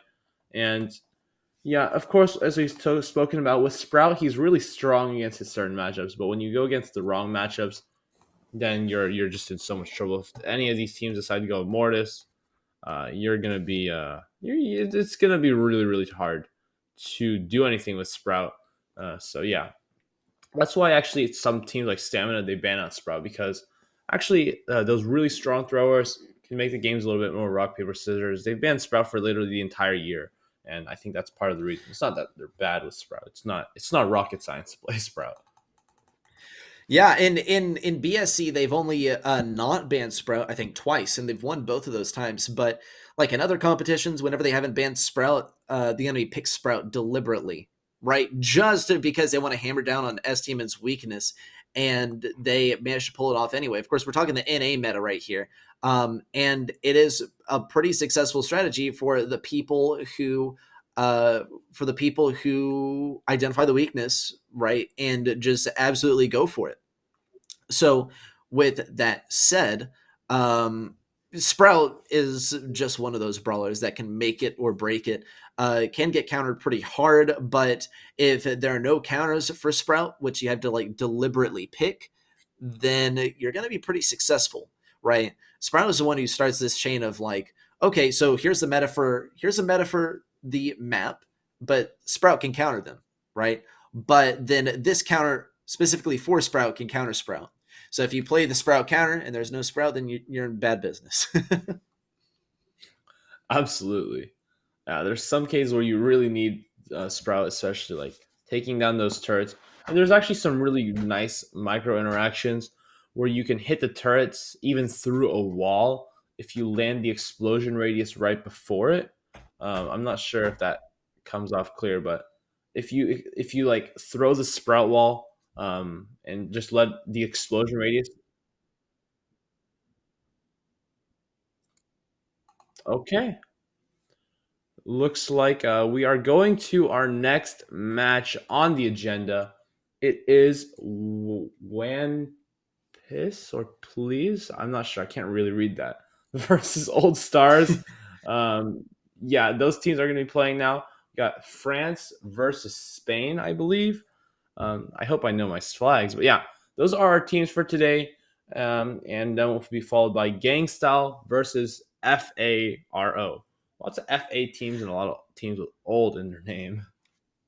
I think maybe it's meant to be pronounced One Piece, like the show, but it could be me. Ah, One Piece. that's funny. Yeah, I but like that. I but would have but I would never picked up on that. has the properties of both rubber and gum. Let's get into the maps and the modes, and we will see exactly how this one is going to pan out. Our maps are here, and night. I'm excited. Let's break it down. Of course, we're going to be starting off with pit stop, then moving into Ring of Fire, and then finally shooting star. So we've seen all of these before. We haven't really gotten to see much of Ring of Fire played though, so I'm looking forward to it. Yeah, Ring of Fire. I feel like it's been a while. I only seen like dueling wheels on like every single tournament. I feel like maybe that's just me, but yeah, Ring of Fire is always a good one. It really encourages some long range, skilled interactions. Of course, you can also take it in a non skilled direction if you are a Byron Pam enjoyer. Yeah, it depends on what you like to do. And yeah, hey, if that's what you like to do, I'm not here to judge. I'm not going to pretend like I don't play Pam every single game in my last monthly finals. But yeah, it's definitely solid there. Leon is solid as well, and Griff. Oh, I like Griff there a lot actually. It feels really good against certain comps, especially the funnier tank comps. Griff, it's so satisfying to play throwing the supers back to back.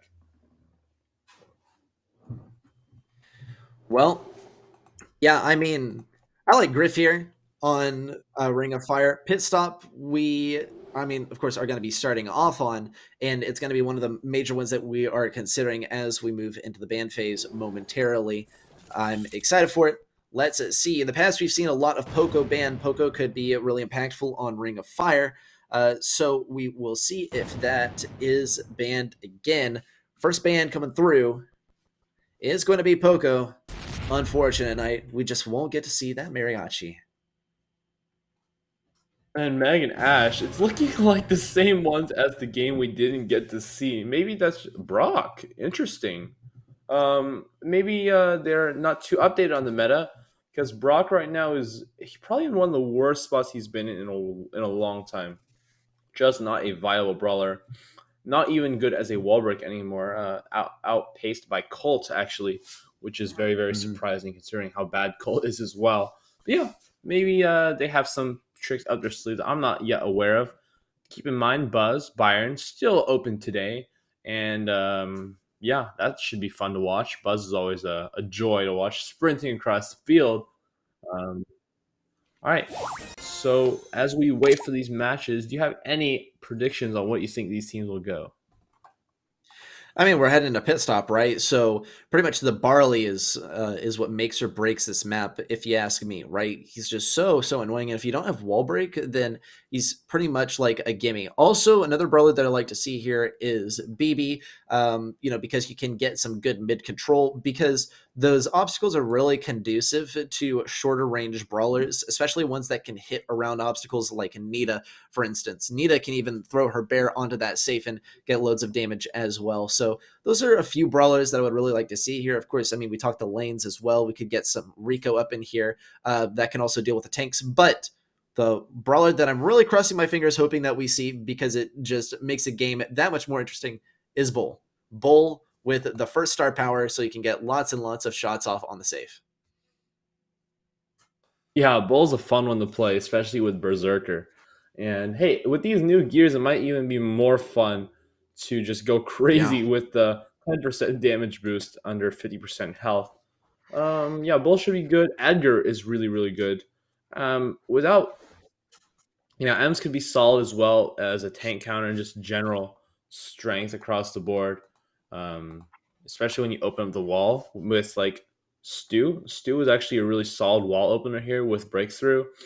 I've seen that in some regions. I think it was NA. I don't really remember, but Stu definitely was used as a wall break on this map because of how weak Brock is in the current state. So that seems like a pretty good option. Ruffs. Oh yeah, I saw Ruffs as well from like 0.0, I believe, throwing Yeah. the nuke down at the wall, then picking it up.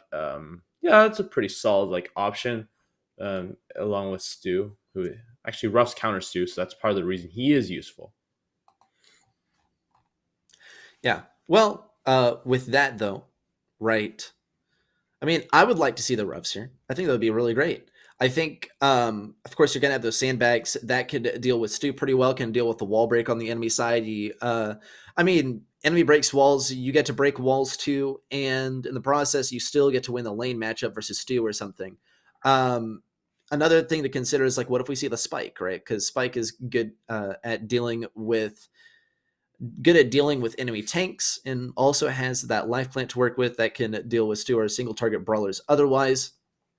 So keeping those things in mind, right? We're just waiting on our first game. Let's get into it, y'all. We are on pit stop. Load on over here on the Rico. Zoro over here on the Spike. And Arturo on that Stu on the left side. Yeah, and I'm glad Red Team here is picking up a little bit of inspiration from me. They have a Stu and the Ruffs and the M's. I called it. And then on the other hand, you got Load on the Rico, a classic here. And Ruffs kind of fills that position if you really need it. Lots of healing coming out on the right-hand side. Forces the breakthrough out from him. But take note, that is 2 wall breaks used. Oh, there we go. Yeah, 2 wall breaks used now from the Stu. And I don't think that wall break is really good. I mean, it doesn't open up the mid wall, so it's really awkward to get and actually shoot as a safe here. Now Ruffs on the right hand side is going to be staying alive actually despite the 1v2, but Spike does finish him off nicely. Giaco's got to fall back now because he doesn't want to push into a Spike who does have the life plant and is going to be able to win that matchup relatively easily. Arturo stuck on the ground here, no super available.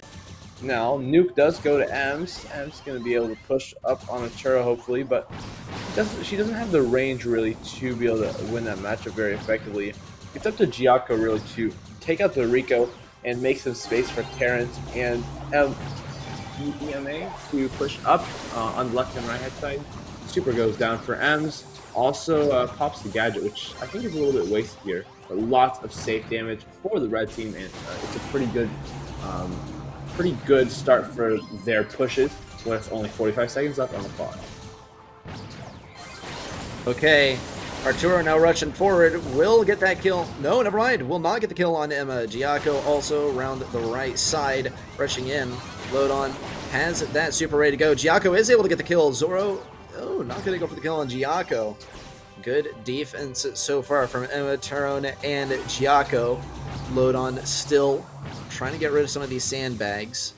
Really being forced to play more like a Colt here because he does not have a lot of walls that he can ricochet off of. Good stuff, good defense from Tyrone and Giaco on the right side. A little bit no. Arturo's not going to be able to break through on the left side, and this is a definite victory here for our home team. Yeah, those passive plays and just staying back, they really let this side push into them because there was no wall breaks, so they really had to push to either left or that right-hand side, and that became really difficult for them through that back end of the match. Being able to hold those choke points well, especially with Ems, being able to use that the little super to push herself all the way down the map and shoot a couple of shots onto the safe while under the Ruffs boost was really, really big for them, and that's actually what was the difference maker in this game. Just a 10% difference with 70 to 80%. Not much was done on the actual stakes, but a lot of fighting was done in that mid zone. I think if Giaco from Red Team was able to break open that wall a little bit more, they would have been able to do a lot better because the M's would have to come through the left. It could just come through the middle as long as they weren't defending there. Because if you have 3 spots to shoot from, obviously it's way harder to defend. Yeah, a lot harder to defend. I mean, that and that's I think really a part of the demise here for our home team because I mean we saw how it went down, right? The wall's broken open.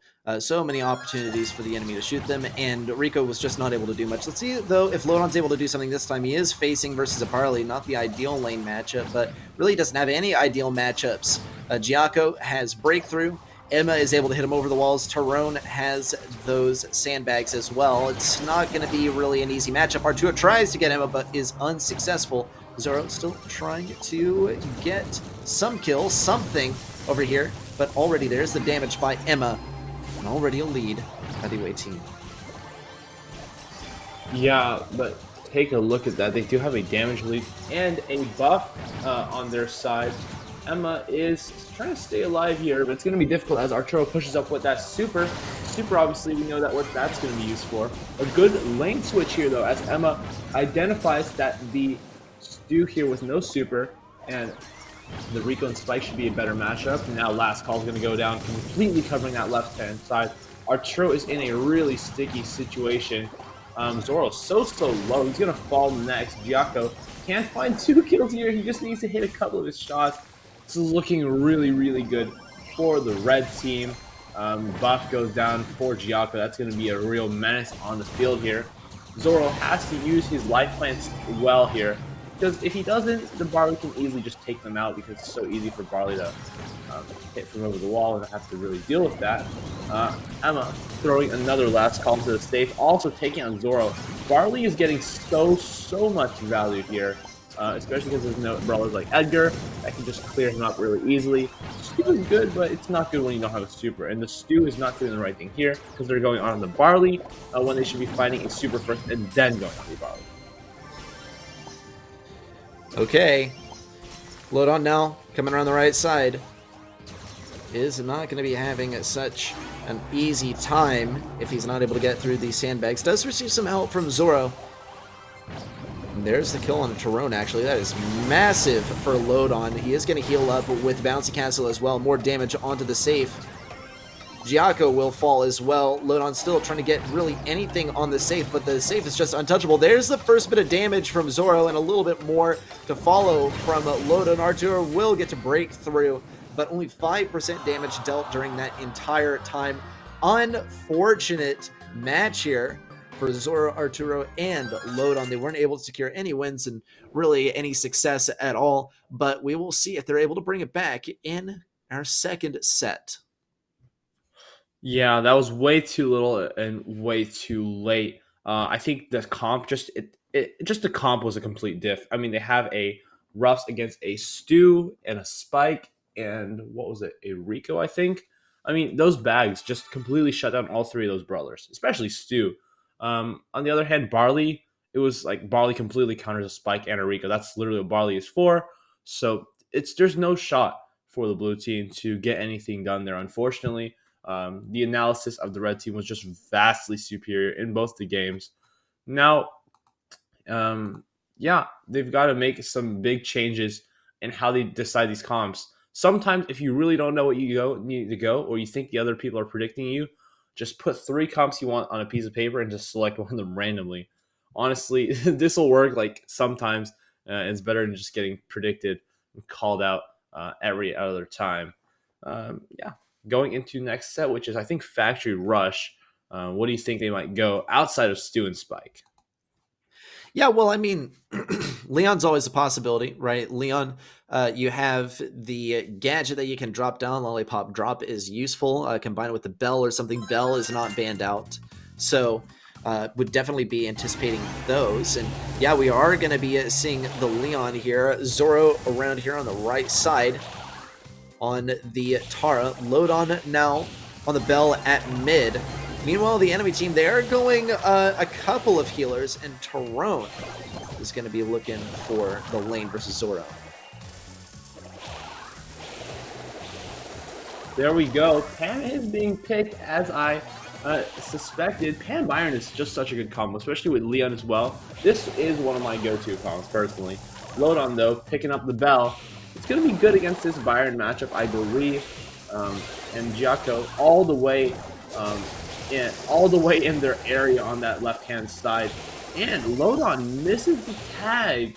That's really not what you want to see, because tags are one of the best ways to shred the Pam immediately. Zoro gonna be falling here. No, oh my goodness, he uses the gravity to pull in the Pam when Pam was already so low. And I don't think that was the best option as they are falling behind almost 25% here. Oh, but they are closing the gap slowly but surely. Chug Jug goes down from Emma, but a nice invis from Arturo is going to ensure he finds the kill on the left-hand side. Tyrone just getting 2v1 there, and this is starting to look up for the blue team as Emma and Giaco respawn here. It seems like they're in a spawn trap almost as none of them are able to find any room. Bad scrap slug from Giaco and a tag from Lodon. Red team is in huge trouble here. All right, Emma still holding the back lines, but not able to push on to the point. There's the gravity from Zoro, and just a little bit more percentage for Arturo and Lodon now. Push it in. Tyrone now gets that kill on the Lodon. All three are on the point, narrowly taking this lead. Now crossing that 92% threshold, but soon to be matched by Zoro, Lodon, and Arturo. It is going to be a close one. The Chug Jug goes down from Emma, but it's just too little too late. 5% difference. And there's a win going to Zoro, Arturo, and Lodon.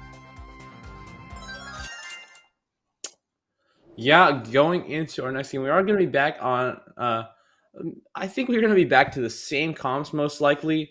I'm not really sure what they will go. I think, they'll go with the same thing. Pam seemed pretty strong, especially in the initial stages of the game, but the player waited a really long time to actually drop that turret and just hold that position. I feel like they were a little shy to use it, but if you put it in that little corner or in the back area, it's really hard for them to actually flush you out. Even in a 2v1 situation, you can scrap sucker one of them, take them out, and then deal with the other guy.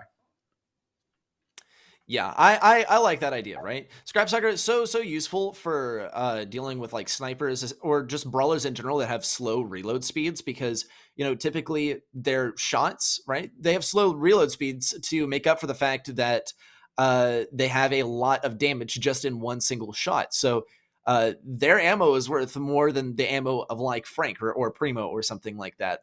That reload their ammo practically instantly. So Scrap Sucker is great for dealing with those, right? Because those snipers, they have absolutely no pressure when they have no shots at all. They don't have much health to their name either. It's really just their attack that makes the brawler. So I like the Pam here. I want to see it again. I like the Leon too. Another thing to consider though, right, is that the double healer, the Byron and the Pam, was not able to secure the victory. It was just too much emphasis on healing and not enough emphasis on control and taking down the enemy team. So I think maybe a bit of a shift of focus can do wonders for the enemy team. Yeah, and they put their Pam on that left-hand side where you really want to be putting the Pam in the mid zone because she has so much health to take that damage. Let's load up into this Battle Royale, though, as we have two tanks from the side of the blue team, and we have a Leon and Pam on the other side. Let's see, they have put that turret, the Leon turret, into that 90 degree right there as they build their fort. Another turret comes down, and here comes the Chug Splash onto Leon. Chug Splash from the red side as all of them are going. This is a mess. Scrap Suckers are coming down from both teams, and let's see if this team. Oh, Leon gets around the 90 degree here, and they are in the back. He has got higher ground on them. This is going to be a good situation for the red team. All right, the Cozy Campfire went down. Tyrone now hanging out in a Cozy Campfire of his own. Constructing a fort here. Down goes the Chug Splash once again from Tyrone. Lodon is all alone, but he's trying to solo queue and get the kill. No! Duo takes him down and a nay-nay on his grave. Giaco still trying to get some damage here, trying to farm up at that next super. And here he comes, once again, trying to crank a 90 around here, but does get taken down by Lodon. They're teaming. They are teaming. Arturo all alone here, and all he has is a little bit of med kit. Let's see though, is Zoro going to be able to push in here? We're so close on the percentage, and massive kill. It's just absolute pandemonium. Lodon is going to be paragliding away, and that is going to be the victory here for our away team. Wow, and they're able to pick up that match at the last few seconds. I think having the Leon invisibility, able to sit in that zone, healing himself over time, along with the Byron, was able to get them a lot more real estate in that area. Even the scrap suckers, it doesn't really matter if you suck the Leon's ammo, because when he's invis, he just want to be sitting there. He doesn't want to be like shooting anyway. He's just sitting there healing and staying in the zone. That's really one of the best parts about that invisi heal star power. Yeah, I think that I think that we could, like, I don't know. What do you even do in this circumstance, right? This is like old Ring of Fire. This is what we were seeing like early on in the year, where it was just everyone's all on the point, everyone's healing each other a ton. No one's really dying. We did see One Piece going down like a few times, but this is really not a good position for them, because Old Stars, with that last win, they have taken them to the match point. One win for Old Stars will secure them their spot in the quarterfinals. Yeah, I think that was a really good showing from them. It was nearly a mirror matchup, but it seemed like they really knew how to overcome the Rosa. Rosa and Leon kind of played the same role there, because they both just have a ton of health, not a ton of actual health, but like when they pop their supers, they're able to just tank, sit in the zone. Yeah, same concept for both sides.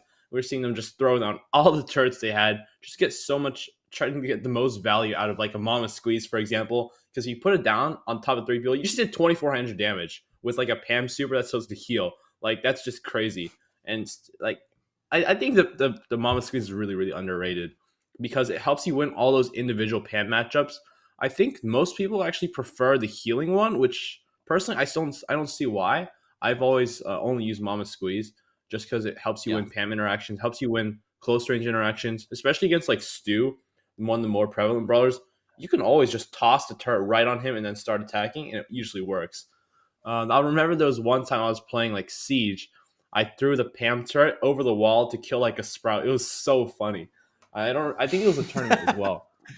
I would have to find the clip, but it was really something else. That's like that, and that's what I love about Mama Squeeze, is it just feels disrespectful.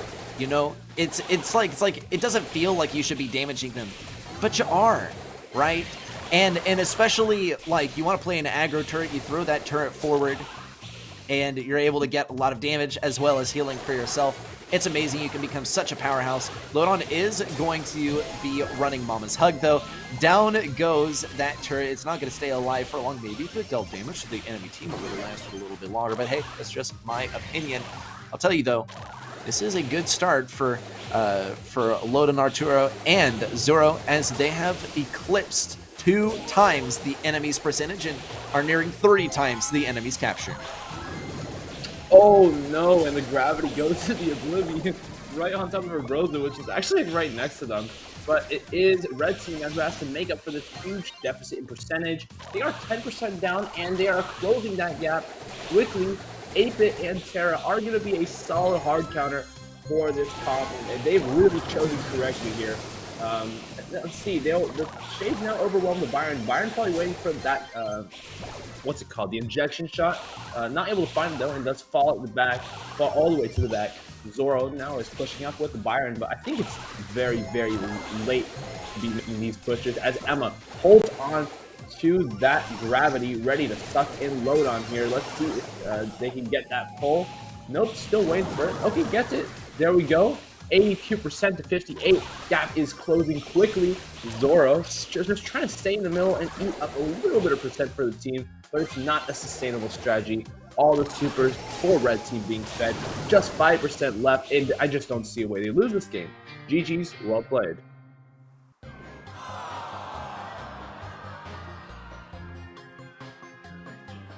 Yep, GG at WP. Emma, Giaco, and Taroni will be heading on to the quarterfinals tomorrow. and they'll be snagging a nice prize in the process. For their enemy, unfortunately, they will be knocked out of Trovo Titans for now. They'll be taking home their 50 euros, and that's about it. Hey, they got something to show for it. It had some excellent matches as well, so GG for that. With that, though, we have just a couple more matches in store today, and we are ready to get to them, honestly. Knight, I'm excited because we're about to be finished with a round of 16. That's right. These are the teams already one of the best of the best, and they are vying for a spot in the top 8, which will have some great matches tomorrow. Let's see who is the last team to join this already stacked group of players. We've already got Esport Empire, I think Final Stand, Point Gaming, Scarlet Stars, Kozaki, and I don't know who from Old Nuker Comeback. And now we got, I think Old Stars joined them as well. I think it was Old Stars on the red side. Now we're waiting for Gang Style and FARO.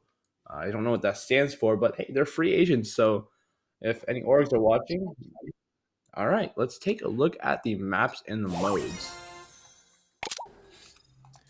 All right, maps and modes flying through. Now, we've gotten pretty familiar with the map pool over the course of the day, but let's get familiar with the maps for this particular match. Factory Rush, Minecart Madness, and Dueling Beetles. This is amazing that we finally get to see Minecart Madness in the mix today. We have had our fair share of Dueling Beetles. Minecart Madness, though, is guaranteed for set number 2. This is going to be fantastic. I love it. Yeah, this will be a really good one. Minecart Madness is always funny to see what people decide to do just to avoid the minecart. People just go out of their way to design a different strategy, and maybe we'll see some funny gene pulls pulling people into minecart. That's always funny. Yeah, Minecart Madness will be a good one. Factory Rush, it's one of the most consistent siege maps. People like this one generally, and yeah, the bands should be coming in soon. Dueling Beetles, we are no stranger to that. That's a pretty solid map option as well. Yeah, we got a good lineup here. A, a few diverse maps where we will have a lot of brawlers being used. Buzz being banned from Gang Style, that makes a lot of sense considering that Buzz is so good on Factory Rush. Being able to collect those bolts at the beginning really easily. Stu going to be banned as well. Makes sense. We've seen Stu just dominating so far today. And hey, not every team has a really good Stu. Yeah, this is pretty true. I mean, if you leave Stu unbanned, then you're going to have to out-Stu the enemy team when the time is right. Here's the Byron ban, though, and this, I think, is another one of those brawlers where you leave him open, then you're going to have to play him. Pam, though, is going to get banned out, which is interesting. We were big fans of the Big Mama Pam in our last match, and now she is going to be banned out, unfortunately. But this does leave some important brawlers open. One brawler that we have not seen open all day, he's yellow, he wears a giant hat, and he has a guitar. That's right. Poco, the mariachi, finally will be coming into play for our final match of the day. All right. We should be hopping into our final match of today in just a few seconds here. With all those bans in mind, yeah, still no Lola today. I don't think any people have shelled out the big bucks unless you happen to be one of those people who spent $40,000 to unlock gears last night, which if you were one of those people, I'm very sorry to hear that. Yeah, but if you did that, you certainly did pick up Lola. These players, though, are still enjoying the Meg, I believe. Meg, a solid option. Just overall, one of the best brawlers in the game right now. Again, this will be pretty short-lasted. We'll see her probably more out of the meta, more towards the top 15 rather than the top 5 when the gears start to settle in. Because, yeah, maybe that's a bug right now, but I would really like to see them just fix the mech and actually let it get those buffs from the gears. Because the whole point of mech is you're in that mech for most of the time. You're not getting too much value out of the little 30, 80 health girl who shoots 420 damage shots. This is really not the point. Yeah, and I completely agree. And I mean, this is, I think, how Meg is supposed to work anyway, right? Because she's not really supposed to be anything without her mech, right? When she's not in her mech, your goal is to get in the mech, right? So any sort of buffs to the base brawler are going to be like pretty poor, you know.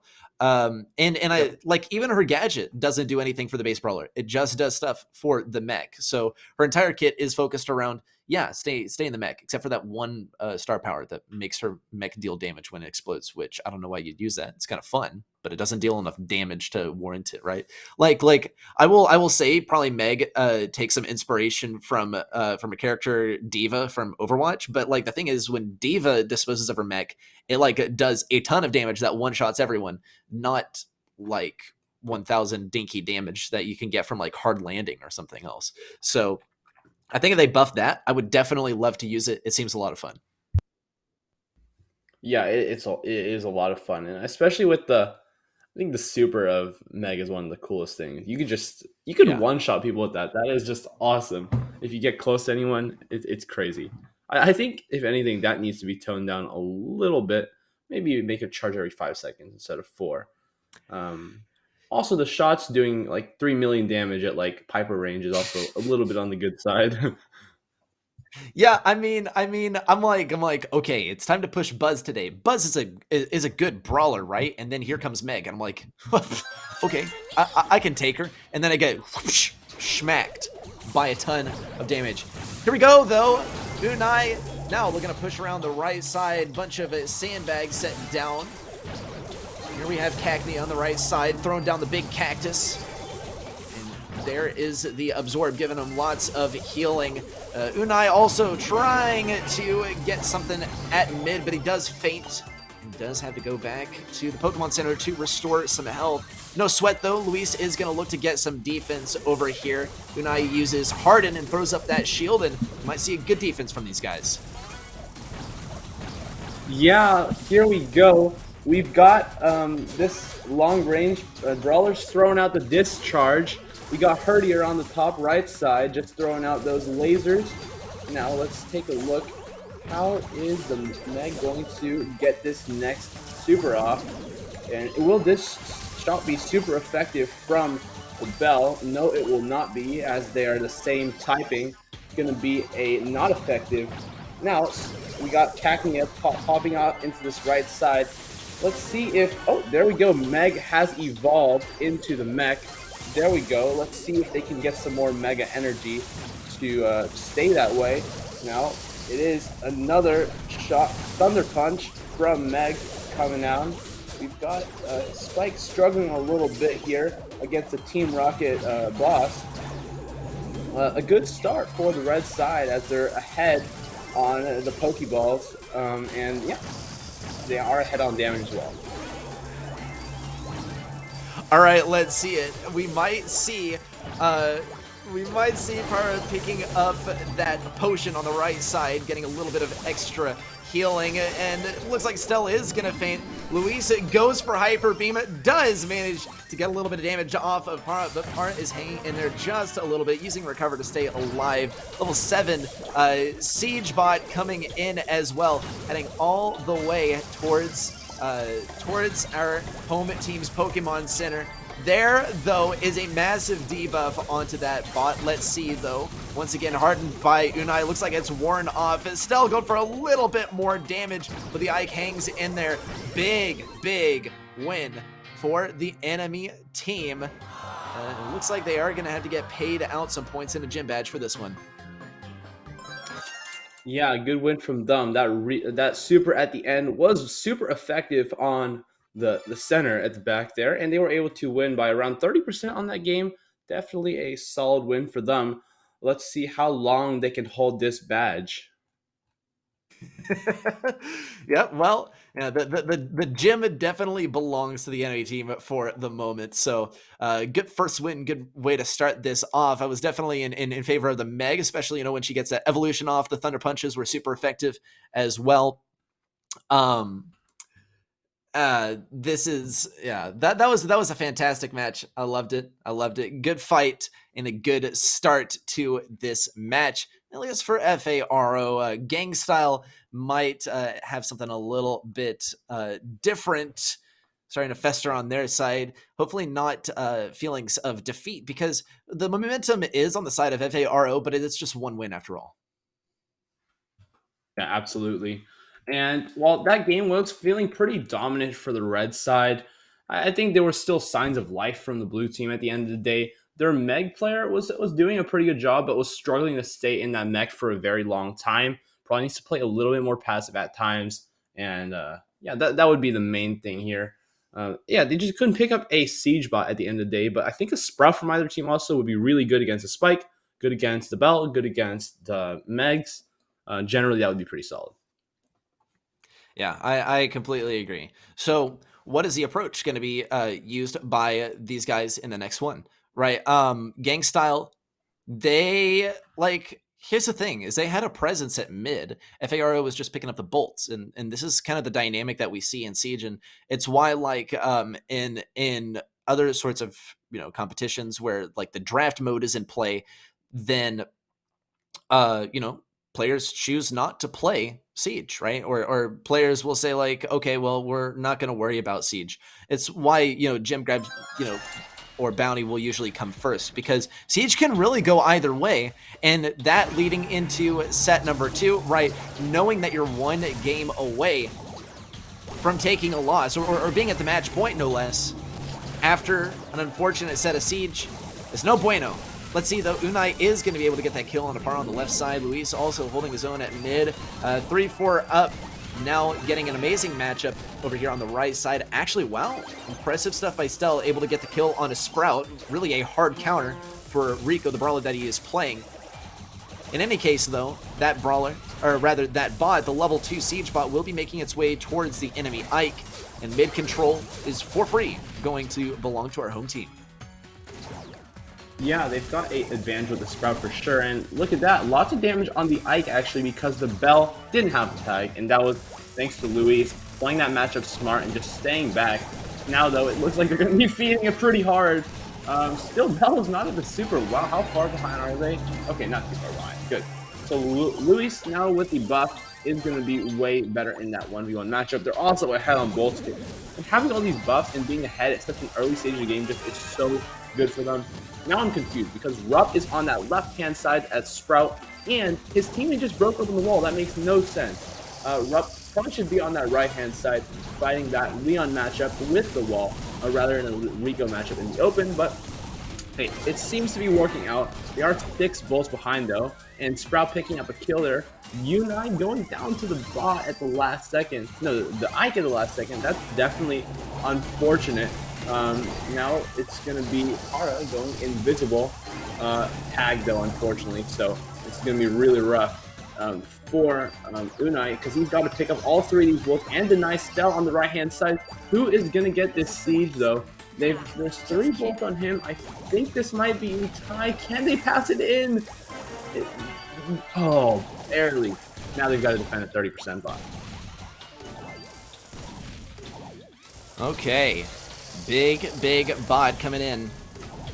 3-4 Rupp. Gonna try and get a wall up, but he just can't get it in time. Good tank here by Luis so far. Stella has to get a lot of damage. It's gonna be close. Ooh, a 1% difference! Unbelievable! And that is gonna have the win going to the enemy side. That is colossal. No way. 1% difference. Such a disappointment, but it is whatever. It is whatever in the end. Yeah, I mean, it happens. So what can you do about it? Now, going into this next match, I think I'm actually confused as to why we didn't see Meg there. Um, Meg should have been solid, actually, still.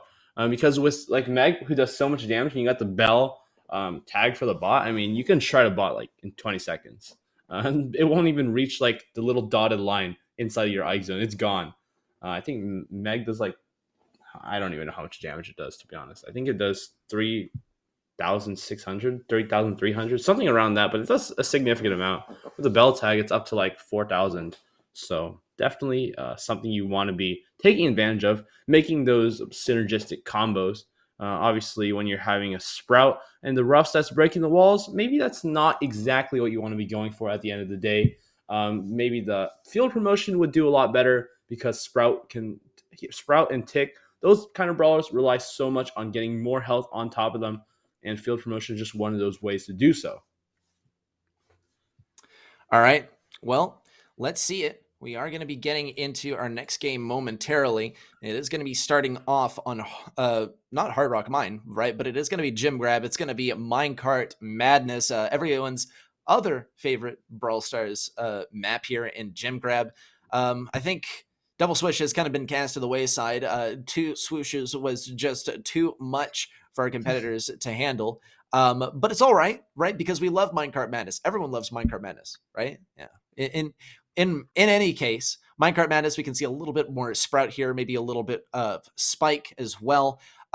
Just to deal with brawlers like Stu that can be super, super frustrating to deal with. Also, keep in mind that Poco is still in play here, and so is Ash. So it could make for an interesting dynamic. We'll just have to find out. Yeah, that's right.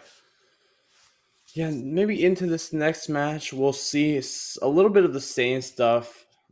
Spike will probably be a constant. I mean, he's just so good on all the maps. I think Bobby said he was a top 5 brawler, and if Bobby says so, I think I'm happy to trust him on that. Yeah. I think with the curveball, star power as well. That's the thing with fertilize and all those like star powers that heal like a set amount of health and not a percentage, which I think it totally should be a percentage, because when you like level up the brawler now from like 9 to 11, you're actually getting less healing towards the actual brawler, because 800 won't be as impactful if your Spike has 3600 health compared to when it has 3300. So just those really small interactions may slightly change the viability of brawlers. For example, like Colt with his speedy boots, or whatever those are called, slick boots. I mean, a 10% speed boost is the same at level 9 as level 11. So that is way more effective at the end of the day than like maybe Sandy, who has Rude Sands, has Healing Winds. Those decrease in efficiency.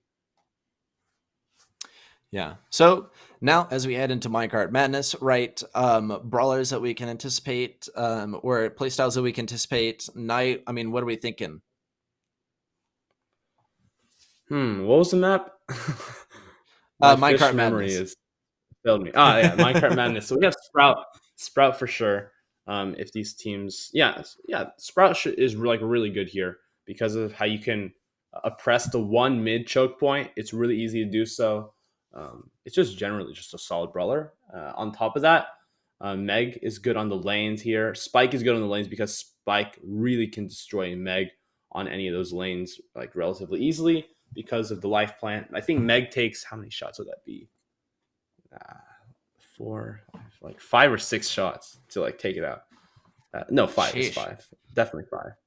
I mean, 5 shots to take out one like little stationary object. That's too much. That's insane. We got Belle, Sprout, and Spike on this side, and we got Meg, Spike, and Belle on the other side. Okay. I was mostly correct. I think Belle is a little misplaced here, because Sprout, I feel like if you're using mid with Sprout, you can counter. Yeah, there's the funny minecart interaction. The guy is getting crushed within the first 20 seconds of the game. That's not what you want to see. Life plants going down from both sides. Someone's is going to get crushed by the minecart already. Not what you want to see. And yeah, that's actually going to make him lose the matchup when he was ahead on health. Stealth now going to fall as well from the life plant. Yeah, minecart already showing some huge disruptions in the beginning of this match. Now we got Luis having to fall back. And minecart is in the favor of blue team, as all these brawlers are going to be pushed back. Now Meg is isolated from her teammates. Got to stay back here, and probably going to pop another gadget at some point to stay alive. Oh, gets the back off onto Sprout. Now it's going to be really weak. Completely stuck there is the Meg.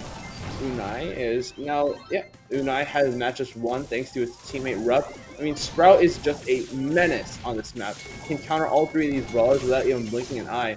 They can't touch him at the end of the day. It is very, very difficult if he's playing it correctly. Oh, but the wall doesn't go to the best spot, I don't think. Oh, no, it was a good spot, because if he played it in the middle, it would have got crushed by the minecart. Let's see, though. 2 gems left needing to be picked up. If Meg can make a play, that could turn the tide of the game as Unai falls down on the right-hand side. All right, let's see.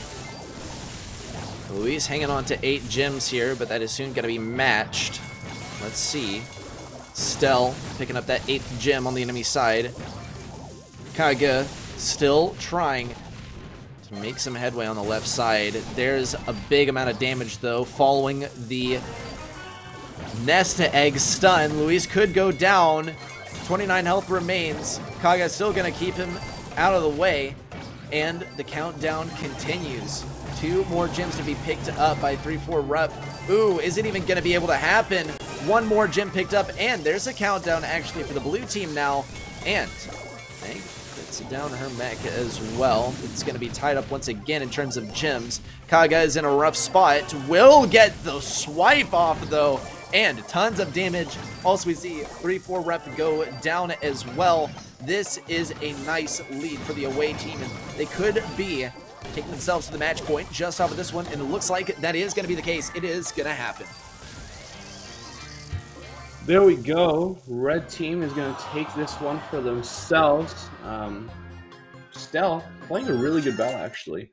And they were able to make a good comeback, especially when already down 10 gems. Sprout, maybe not doing as much as they should have. Didn't have the walls at the right times. Could have used them to push down the mid. A lot of opportunities for that.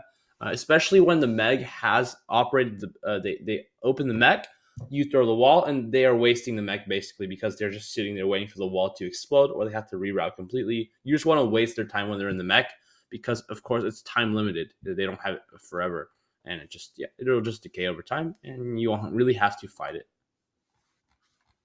Yeah, so all we can do now is wait and see. I mean, this is definitely stressful for our home team as they are 1 game away from being knocked out in our final one of the day. But with that considered, right, we are at the tail end, and the momentum is building up on the side of the away team. And as far as composition predictions, right, we are, pretty much familiar with all the brawlers that can be played here. Most notably Meg, if you ask me. Meg was so impactful in that last game, and it would be shocking to me if she were not played by our home team in the following game. Yeah, that's right. It was very impactful when they couldn't control the mech on that left-hand side there. And maybe if they don't want to put the Sprout on it, they can put the spike. You can bring a spike for the Meg. It's very useful. Just use a life plant. You can use a Rust as well if you really want. But anything with those blocking capabilities can really keep the Meg at bay for a very, very long time. And yeah, if you're playing Meg, that would be probably the most annoying thing if you just can't even charge your super because you're just itching to charge a super, like Surge and all those brawlers who just rely on the first super to get started in a game. Yep. Well, let's hope we get started in the game pretty soon here as we are nearing the end. We're about to find out who is going to be the final opponent in our quarterfinals. Of course, our quarterfinals are going to be here same time, same place tomorrow on Trovo Titans. Let's see. Actually, no Meg this time from our home team. The away team, though, going to be sticking with the same comp. Unai SG is going to be trying to win this matchup versus Spike as Tick, though, and it does look like it's going to be quite successful. Spike can't really do anything versus a thrower. Yeah, Tick and Sprout, they are really going. Oh, no. Oh, well, he's gone. Para falls to the minecart on the right-hand side. And not a good start for the red team if they want to be winning this game and winning this series. Luis already has 5 gems on him, and that's exactly what Rupp should be doing. Stalling the mech by just putting the wall there. All right, now it's up to Meg to find that next super. But it's going to be hard. Wow. Oh, they actually just ran right at the Sprout and got the job done. Now Para is in a tough spot. He's between Sprout and Tick and Bell. How is he going to survive that? They are 7 gems down going into the first minute of the game. It's not looking too good, but Unai does fall to a nice set of spike shots. Now Kagi is pushing up on the right-hand side. Is he going to swing the bat? He's going to hit the bat, actually. Very, very nice from him. Let's see how they can try to bring this game back. All right, well, there's the explosion from the Tick super. Par keeps on charging forward, does not get that super off. 3-4 Rupp will be able to migrate a little bit over to mid. 1 gem picked up. Oh no, he's going to be stuck on the enemy side. 3-4 Rupp, is he going to fall? Well, he throws up that wall just at the right time. No damage from Paro. Will be able to touch him. and this is actually looking quite ideal. No way, the reflected shots, no way, what? Why didn't they back up all the way? Stell is going to be looking for this kill. He does fall. Kaga does get the neck. Luis is holding all of the gems now. Hara keeps on charging forward. Luis is going to fall. 3-4 Rep has to pick up all these gems once again, and he has the wall to support himself as well. Major area blocked off. Kaga will be still able to get around the edge. 3-4 Rep is untouchable. Oh my gosh, they almost fumbled the bag here, Knight. Wow. Louis is going to get hit by that minecart there as he just cries at the last second. Not looking too good for them in this match, as the matchup was certainly not in their favor by any means. Now, going into this last stretch of the game here, again, still match point for our red side. They can still pull this one back. They just got to be a little bit smarter about the comp. Keep in mind, Mortis is open. Mortis counters Bell, Sprout, and Tick with no problems whatsoever. Meg, however, loses all three of these matchups. Meg can't beat a Tick or a Sprout because you can't even find the first super unless you're just pinching really well with your teammates. There are things you can do, but it's not ideal. So why put yourself in the position? They want to go with BB, Mortis, any of those tanks will really do a good job. Even without a healer, we'll be fine. Pammy is in the mid as well. There's so many ways to deal with throwers, and red team has to pick up on those ideas and execute them correctly if they want to pull this game back and not let it go to a set 3. Well, let's see. It very well could be. It all depends on the outcome of this next game. Whether we're heading to a set 3 or we're heading towards our quarterfinals tomorrow and wrapping up today. So we'll see. We will see. Once our players are ready, then we'll be able to find out how exactly it is going to go.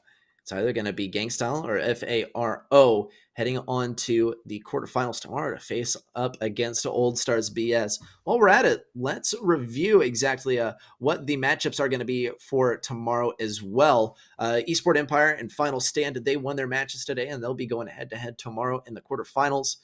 Point Gaming and FA Scarlet Stars as well will be going up against each other. FA Kozaki and Old Nuke also will be facing tomorrow in the quarterfinals. So Old Stars BS, we just got to find an opponent for them.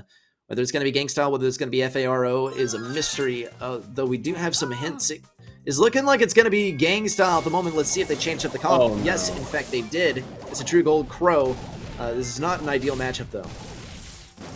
Huge mistakes here from the red team. Not only did they not pick a comp that put them in a better position against Trovo, I think they picked an even worse one. I think Crow is the last thing you want to have against a Tick or a Sprout or a Bell. You just don't have the range and you can't shoot around those walls. They are really going to have to play out of their minds here if they want to win at the match point. Yeah, Rupp going to find an easy kill on the left-hand side, no doubt about that. Wall going straight to the mid area, but oh no. The minecart's gonna come and just destroy it immediately. No value for that wall. Oh. What? Oh, never mind. Usually destroys everything around them. That's really strange. Meg though, activating the mech. Gonna be walking right into these tick mines, trying to find room for her team. Can they do it though? Luis has to stay back now because the minecart. This is their opportunity. Luis is going to be stuck between this area and the minecart. Can the Crow get something done? Oh, it's looking like there's potential. Ooh. There we go. There is the kill. Okay, Kage is on here. Can they pinch out Rupp? Oh, he's stuck. He has to get the wall broken. No! If he got the wall broken from the tick head, that would have been a safe gem grab. Now Luis is trying to push in here, but a tag... oh my goodness, you're not gonna get it. Oh my gosh. What is happening? There, Rupp is down. Kage's in the middle. However, can he get out? He needs to find the Crow Super or something. He has to find the Crow Super. What is going on? He's gonna be able to jump out. That is his ticket to success. His get out of jail free card. He's gone. Unai can try and do something, but there's just not enough time. The clock ticks down. What a comeback by the away team. That is going to be this. I'll clap for him too. What a performance. That was really good. Such a bad matchup. And wow. The Crow super at the last second. I mean, that's insane. Just grabbed it and just popped it immediately out of there. Uh, yeah, 10 gems in hand, just barely saving themselves at the end here. They got it done. Let's take a look at the bracket and see who will be watching tomorrow in the quarterfinals. Yep, quarterfinals. Gotta love them. That is going to be the next stage of the tournament. We're through with the round of 16 at last, and now it's on to the round of 8 tomorrow. Get ready for Esport Empire versus Final Stand Esports on the top left. On the bottom left, Point Gaming versus FA Scarlet Stars. So now directing your attention over the top right, FA Kozaki is up against Old Nuke. And then finally, at the bottom right, Old Stars versus FARO. Only one of these teams can take that €900 prize. So much is at stake. The €2,500 pot is looking mighty fine. And that sums it up for our preparation for tomorrow. Our quarterfinals are going to be super, super exciting. Let's also get a review. We do have some other events coming up in the Trovo Titans series that I would highly encourage you also to tune into. By the way, if you want to get some information about the Brawl Stars stuff, do !Brawl Stars in chat if you want to find the sign up link. Here we have all of our events for Trovo Titans. Knight, take us away. There we go. We have PUBG Mobile, Clash Royale, COD Mobile, League of Legends, more Brawl Stars, and CSGO. So many more tournaments that you can participate in Trovo Titans. $35,000 up for grabs. If Brawl Stars isn't your thing, maybe Clash Royale is, maybe CSGO is. Go to the website, I believe. It should be like TrovoTitans.live? No, yeah, Trovo.live/Trovo Titans or TrovoTitans.live. You'll be able to find all of this information. You'll be able to sign up. Yeah, so many different events for all types of players. Yeah, it'll be great and it'll be casted. It'll be so much fun. So go ahead. That's all to you guys. Yep.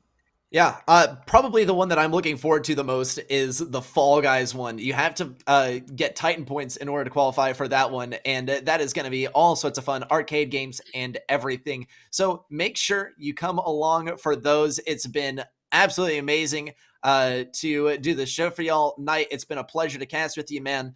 That is going to wrap up our best of 16 for today. Knight, you got any closing thoughts? Yeah, we've had some great games today, a lot of great upsets. We've got so many good teams coming into our matches tomorrow, so don't forget to tune in. It'll be at around 10:45 a.m. EST, or that's around like 4 p.m. CET. I'm not sure, you have to convert the time yourself, but it will be around that time tomorrow. I hope to see you back, and that's all for now. Yep, it's been a pleasure, y'all. Come back tomorrow for more Trovo Titans.